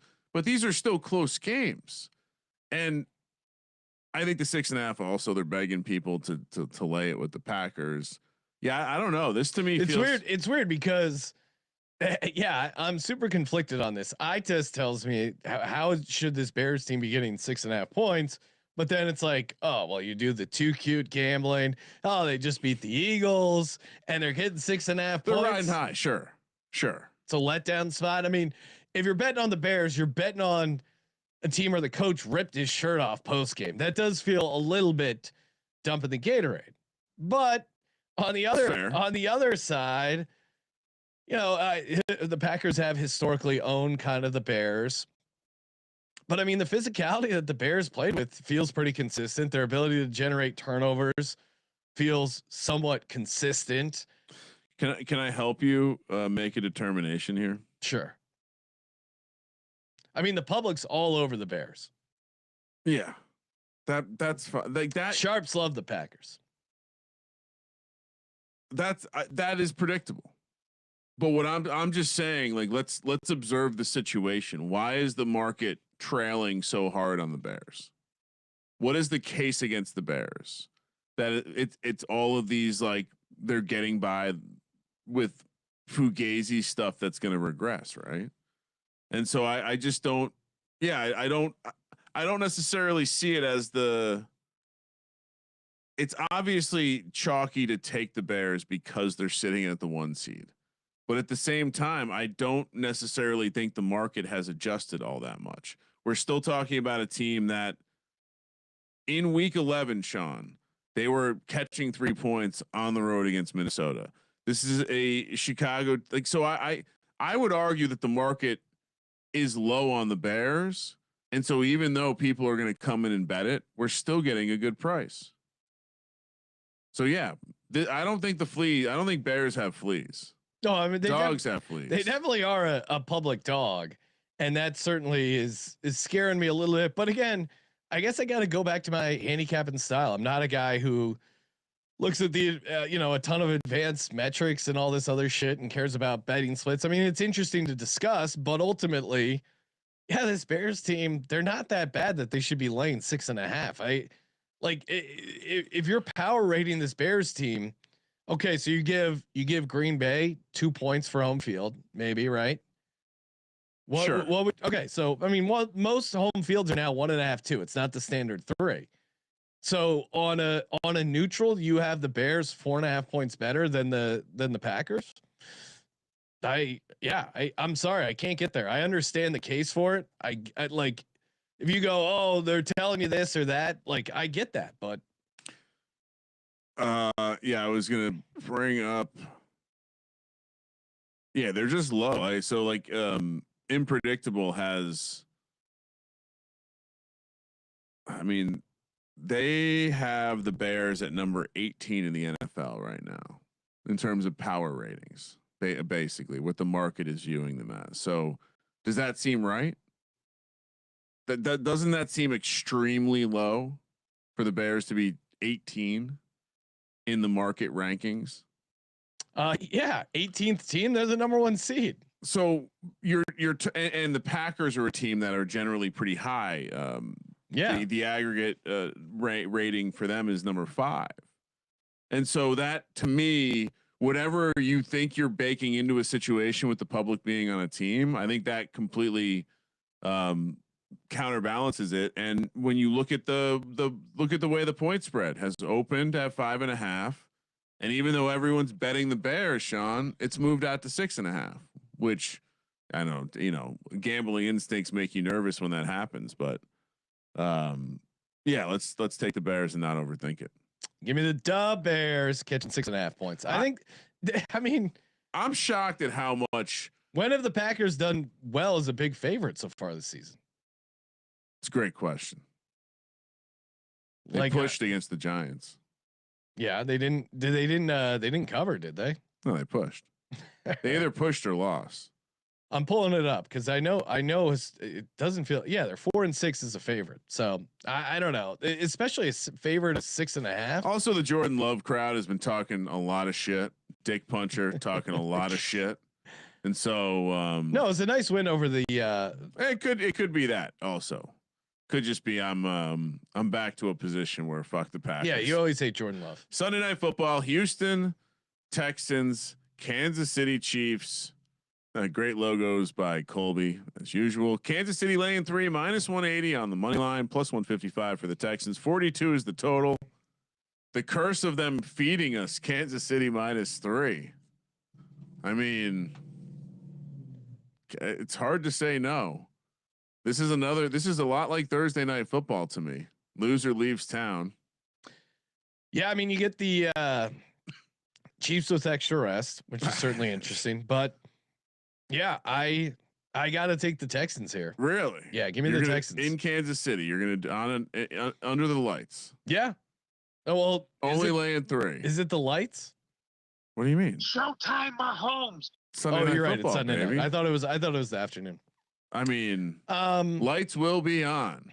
Yeah, there will be some lights, but I mean, we got to shed a light on the offensive line issues for the Kansas City Chiefs. It's a problem. Yeah, missing both tackles, and Josh Simmons, the enigmatic left tackle. He is going to the IR after having surgery on his left wrist. Jawan Taylor, left tricep.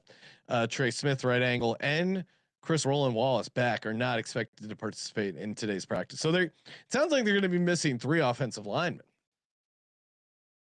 Yes. Yeah. Against this Houston defense, and Houston's they're not scared of the Chiefs. They're going to make this a game. And yeah, I can't trust Kansas City. They keep looking to flip the switch. I don't think it's happened in this year. I know, Ryan, you were high on them winning the division. You're bragging about, I can't believe they gave us such a good price on KC. Wow. They might just not have it. I got kids to feed. You're gonna laugh in my face at lost money. No, they still have a shot, but no, they don't. Even like 2 weeks ago, you're like, it's such a good price. When they lost to the Broncos, I was shocked. Yeah. That was a shocking result. I was on them versus the Broncos. I was on them against the Cowboys. Eventually, you got to realize the train is going off the cliff. This is the last chance to get off. This Texans defense is very good. I mean, now Will Anderson, Ryan, you're the injury whisperer. What do you make of Will Anderson Jr.? Is he going to play? Yes. Okay. That makes me feel pretty good about the Texans. Woody Marks in practice today. I think he plays. He's going to play. I would guess. I'm sure everyone saw the clip of Andy Reid saying they're going to tickle your tonsils.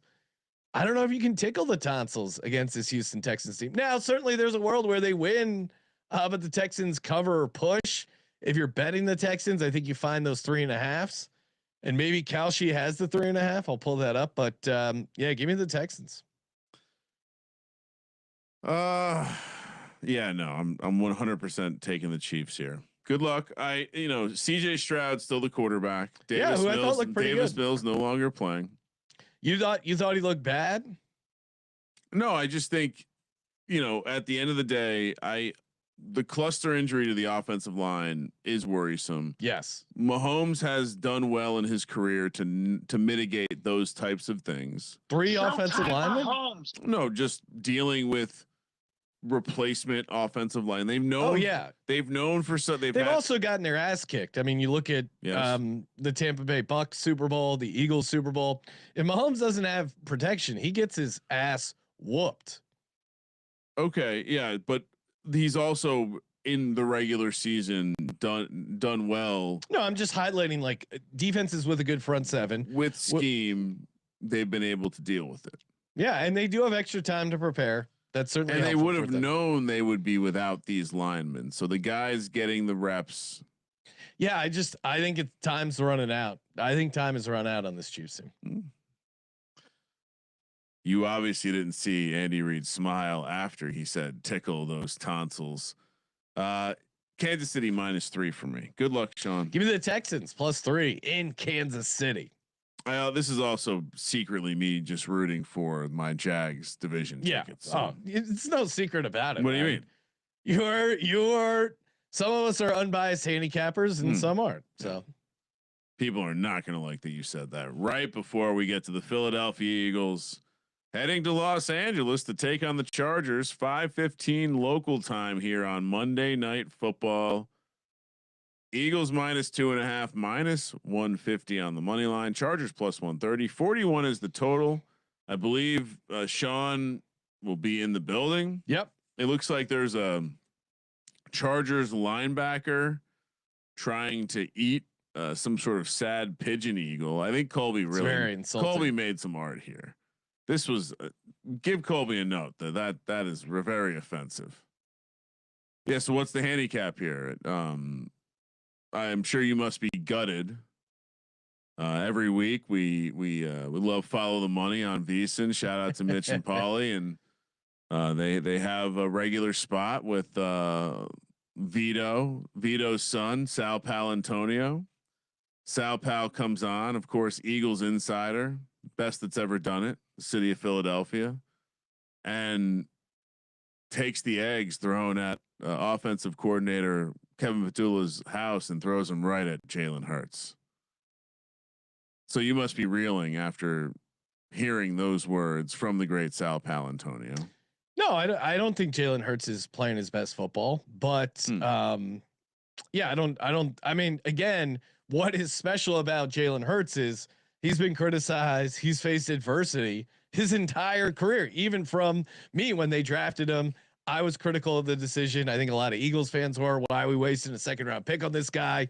This stuff fuels him in the same way it fueled him in college, dealing with the benchings, coming back, dealing with the benching, and then leaving to Oklahoma and figuring out a way to succeed, dealing with the failure of not winning the Super Bowl in 2022, dealing with the season getting derailed in 2023.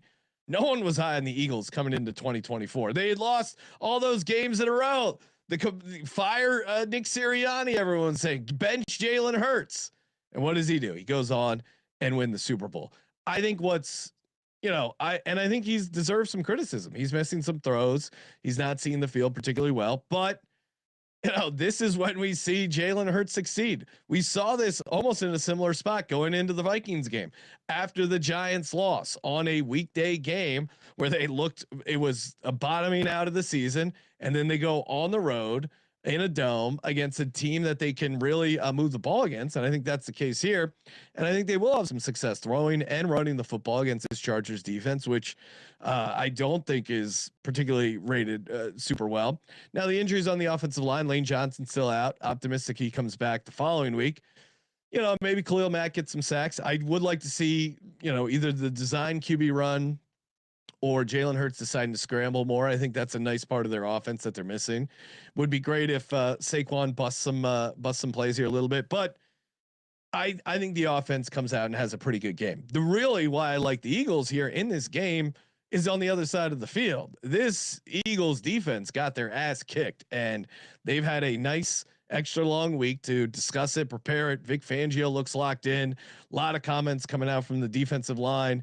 And that Eagles defensive line against the Chargers offensive line, which is really banged up, and you're dealing with Justin Herbert, who I do think will play with a broken hand. Now, granted, it's on his non-throwing hand, but you saw him in that game. I think that's going to be tough against the defensive line that I think will get a ton of pressure on Justin Herbert, especially if they know, hey, what they're dealing with, that they're going to have to take all the plays out of shotgun.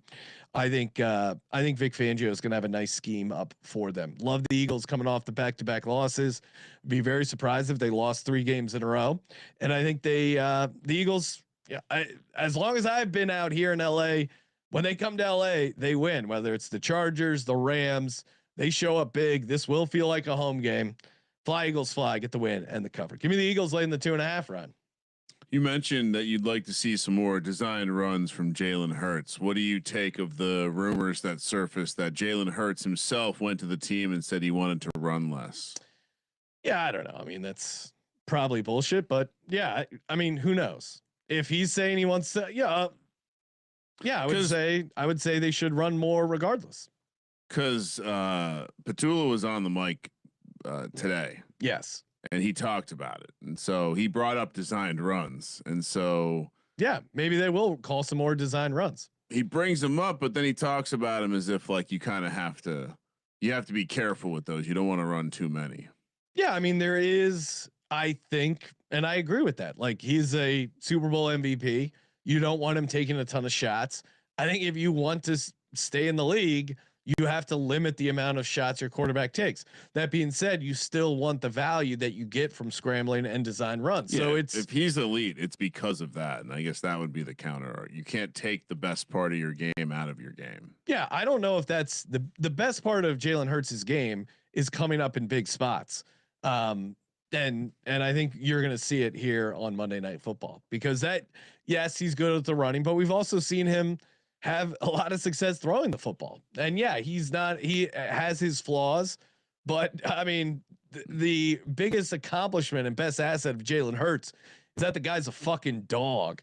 And I'm optimistic he's going to figure it out. But really, again, this to me, obviously there's a lot of questions on the offense and their struggles, and whoever egged Kevin Petullo's house, you're about to get a knock from Big Dom on your door. You're about to fuck around and find out, Big Dom style.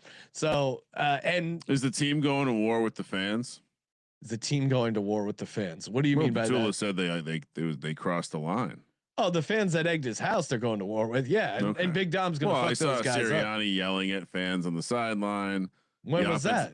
Last week. The offensive coordinators telling the fans they crossed the line. It just seems like the city of Philadelphia and the Eagles could be at a crossroads here. Yeah, I mean, it's a broken record. We've had this same conversation all through the 2024 season, through this season. I mean, is it not the same thing? Oh, they're a diva. He's reading the book on the sideline. Fire Sirianni.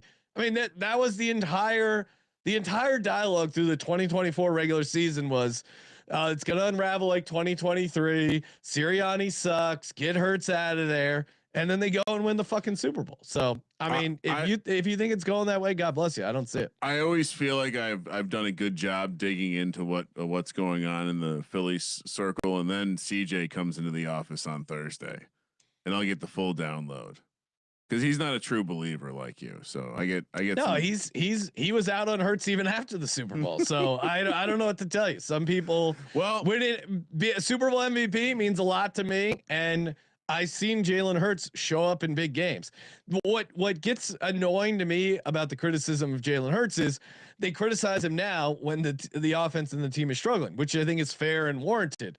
But then they give him zero praise for winning the Super Bowl, zero praise for Jalen Hurts and Nick Sirianni going on an incredible win-loss run. That to me is where you lose. Well, they got the Super Bowl trophy. What do you mean? That's what you get when you win the Super Bowl. Yes. Yeah, they got the trophy. Okay. Yeah, I mean what else do you need? Some fucking respect. I mean, Nick Sirianni is the trophy. Nick Sirianni is on a historic run, win-loss. You're gonna say wins aren't a coaching stat? Wins aren't a coaching stat. Oh, it's all Howie Roseman and all the coordinators. Is Kellen Moore? Are they lighting it up on fire? Shane Steichen. Look, I mean, that guy might be looking for a job. Jonathan Gannon. Those are your heroes. Those are the keys to all the success. And it was all Saquon. It was all Saquon. Saquon didn't do shit in the Super Bowl. I like Saquon. He had a great season last year. He hasn't done jack shit this year, and they're still 8-4. So the idea that the head coach and quarterback deserve none of the success for this incredible run of Eagles football. I'm 41, 42 years old. This is the best run of Eagles football. So I'm not going to sit here and let you talk all this fucking shit about Jalen Hurts, a guy who all he does is work his ass off and win fucking games. And you want to talk about accountability? You want to talk about battling through adversity? Jalen Hurts is your guy. Is Jalen Hurts up there throwing his receivers under the bus? Like Aaron Rodgers. Oh, he was supposed to. I checked 2 and out, and he went in. I'm sure he's sick about it. No, he's not a bitch like that. He said, "I fucked up." You can watch it on the Hard Knocks. I fucked up, and he's damn well working his ass off, getting ready for Monday Night Football, and gonna dominate in front of a home crowd in Los Angeles. But he doesn't want to run as much. Yeah, I mean, you can read your TMZ rags and bullshit. I know that Jalen Hurts will come up when it's needed. This is all sourced from Philadelphia sources. Okay. Yeah. So you're just calling the Philly beat rags. Sean, we learned the same guy. It's the same, the same kind of chatter. These guys, if you write gossipy shit about the Eagles, people will click on it. We have a rabid fan base. We aren't the Chargers. The Chargers are super happy. Hey, we got destroyed by the Jags. Was anyone writing anything bad about Justin Herbert? He threw for 81 yards. No, it's all, hey, Herbie's great. Omari and Hampton sounds like he'll be back. And Sean, we learned a long time ago, you take the 2.5, you don't lay in it. So give me the Chargers. Wow. Great teaser leg. Here's what I'll say. Where I think you're wrong. Okay. I think that the reason that this team is playing well, and you've addressed this a bunch, is the fact that the defense has played at extremely elite levels. Yes. And when they don't show up, they lose. So what makes you think they're not going to show up against the Chargers? Oh, I think it's a good matchup. I'll be intrigued to see what happens here. I think what happened. You don't like the Eagles D line against this Chargers O line. I think I think that I trust Harbaugh and Roman to look at what happened last week and attempt, with the return of Omari and Hampton, mimic a bully ball, run the ball down their throat, work the play action off of that. And I think that there's a chance that they could have some success with that. I think Omari. There's always a chance. Gadsden is going to be an interesting piece this week. Wouldn't bet on it. Well, yeah, that's what you said. Yeah, I'm just explaining to you what happened to the Chargers got pushed in around last week. Yeah, no, that was the outlier defensively. Other than that, the defense has played, and they got pushed around against the Giants. But for the most part, they've done the pushing for the most part. I'm just saying that is an indictment on your head coach and quarterback. If you want to answer that question, I think that the defense has been the defensive performance has been more correlated to their wins and losses this year. And I think that's going to continue. And I think this, but then you would, if you believe that to be true, I think this is a very good matchup for the defense. Okay. Yeah, I think I think the Eagles have lost the shine to where they should be laying points here. I understand they're going to have a good fan base in the building. Yeah, home game. But I'm still taking the points with the Chargers. I do think the Chargers are going to be able to establish the run a little bit. And I mean, the Eagles still have had a problem defending the other receivers. And I think the thing with the Chargers is they have some other receivers. They have a little bit of depth there. So like I said, whether it's Gadsden, maybe Quentin John, I don't know which guy it will end up being, but there will be opportunities. And I trust Harbaugh and Roman to have a good game plan. And if you looked at the way Harbaugh was smiling, I think Herbert is more than okay. Not going to be affected at all by whatever hand surgery he had. Take the 2.5. You have two separate handicaps based on coaches' smiles. What do you mean? No, you had that angle before. That's why you got to watch the press conferences. You got to read between the lines. Okay. Harbaugh lets you know what's going on. Yeah, I mean, you don't think having a giant pad on your hand will impact your performance at all? No. Okay. I really don't. I don't think. No, I think it'll. I don't think Herbert will be affected at all by the injury. I think it will impact his ability to get tackled and keep the ball. Would be my take. Oh yeah, maybe if he's holding it in that hand. No, but you hold the ball with two hands. I understand. I'm just saying. I'm just saying if you're back there and the Eagles defensive line is getting to him, I think having a broken hand will impact your ability to retain possession of the football. Okay, so you like him to fumble? Yes, 100%. Yeah, and that's why I like the Eagles to win. Got to get some turnovers. Good luck. Thank you. Doesn't sound like you're actually wishing me good luck. No, not at all. Oh, come on, Ryan. What? The team's falling apart. I don't know. You're riding down with the Titanic. I mean, didn't we had this team falling apart thing after they lost to the Giants, right? Sure. Zach Bond lost his soul. And then they popped up a little bit, and then now they're falling apart again. Yeah, but do we had the same conversation in 2024 multiple times? Well, yeah, but right now this team is going in the wrong direction. Okay, but they've shown an ability to turn it around. You would agree with to that at least. I don't have data on teams rebounding off of their offensive coordinator's house getting egged. Yeah, well, you're about to see it. Seems like rock bottom. Time for locks, bonus locks, dogs, and teases. Of course, Kramer, what do you got? Oh, so you'd like me to go first? More than happy to do that. Sure, I'll go first. Give me the Jags +2. Oh, you wanted to go first, so you can steal my Jags lock. No, I mean you were doing that weird move. You're like, oh, you're forcing me to go first, so I'll happily hop in here. Cincinnati +5.5. Lock it up. That feels dangerous. Joe Burrow as a dog. No, I like it as well. It's like one of those games where I think wide range outcomes. Lock number 3, Eagles laying the 2.5. And then you're gonna show them. What do you mean? No, you're taking the Eagles to prove a point now. No, you went on your rant and now you're following up with an Eagles lock. I've locked up. How many times have I locked up the Eagles this year? Not many, and when I have, it's been pretty good. I know it feels like I got a good pulse on this. Blacks come up a couple time on roulette, and you're tripling the bet down on red. What do you mean? That would imply I've locked him up a bunch this season, which I haven't. No, I'm just saying this situation feels like a little bit of a martingale. Okay. And for my money line dog, Bears are interesting, but I'll go. I kind of want to take the Saints.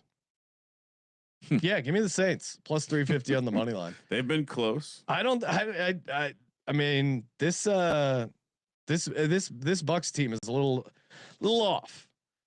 For my tease, give me the Rams down to -2. Great tease. Thank you. Give me the Bears +12.5. I'm not going to say great tease to that. And last but not least, kind of want to tease the Jets up. Probably don't. Yeah, give me the Jets +9. Kramer, what do you got? Lock. Jets +3. Yeah, I do like the Jets. Lock. Jags +2. Oh, you're copying my Jags lock. Get off the wagon. Lock number 3. Seattle -7. Okay. We're just riding this wagon. It's going to be like A&M in college football. Dog. Give me the Titans +175. Okay. Tease. Dog. Give me the Bucks down to 2.5. Give me the Rams down to 2. Give me the Commanders +8. Okay. 8 points against JJ McCarthy. That does feel like a lot. It'd be better if you could have 9 points against 9. That was really bad for them to release that. These social media. Here's what I would say. Like, just some advice. The social media team can't have a process that involves no approval. Like, someone needed to step in there, and be like, no, this is a football team. This isn't a theater club. All right, so I think we agree on so Jets +3, which was close to locking or money line dog for me. I went big dogs with the Saints. Jags +2 for our Circa Millions. Yeah, I think we should also get the Bengals. I'm good with the Bengals. Bengals +5.5. After that, I mean, both agree on Seattle. Yeah, throw Seattle in there. Okay. What's another one we both agree on? Bears? All right. Yeah, fuck it. I should almost the Bears is basically a lock for me as well. Very lock worthy. Yeah. All right. So officially our Circa Million card. Jets +3, Jags +2, Bengals +5.5, Seattle -7, Chicago Bears +6.5. And of course, promo code HOLIDAY, 25% off everything. The sale ends this week. So get in there, and appreciate, again, everyone, the Spotify rap. You guys are awesome. Smash the subscribe over there. Toss us 5 stars. Answering all your questions and comments over on Spotify. Kramer, what's our schedule look like tomorrow? A little bit different. Props at 2:30 p.m. Pacific, and college basketball after that. So same with the podcast feed. So props episode will come out first this week. College basketball will come out later on Thursday night. Nice. And of course, as always, thank you for participating in the Sports Gambling Podcast. Kramer, do you have a song set up for us? I do. Yeah, play it. Well, you want to give me a second? All right. For the Sports Gambling Podcast, I'm Sean, second the money green. He's Ryan. Good luck this weekend, except for on Monday Night Football. Kramer, let it ride. I want better fucking execution. I'm wet. Oh Lord, please help me cover the spread. I bet my last time and I'm waiting with dread. Oh Lord, please help me cover the spread. I bet the money line on my parlay card. The odds are fine, they made a first down. My team is trying to go downtown. Oh Lord, please help me cover the spread. My bookie has chased me around the block. Bill collectors are calling me around the clock. I gamble all night, my eyes are red. The dice are all right, I got poker in my head. Oh Lord, please help me cover the spread. The time is running down, let's make a first down. I need some luck to make a buck. Oh Lord, we're a point behind, let's come from behind. Let's go ahead and give me a touchdown. Oh Lord, please help me cover the spread. It's fourth down, the goal line is just ahead. They scored a touchdown and covered the spread. They scored a touchdown and covered the spread. Oh Lord, thank you so much, my rent is paid. Oh Lord, I love you so much, we covered the point spread. We covered the point spread. We covered the point spread. We covered the point spread.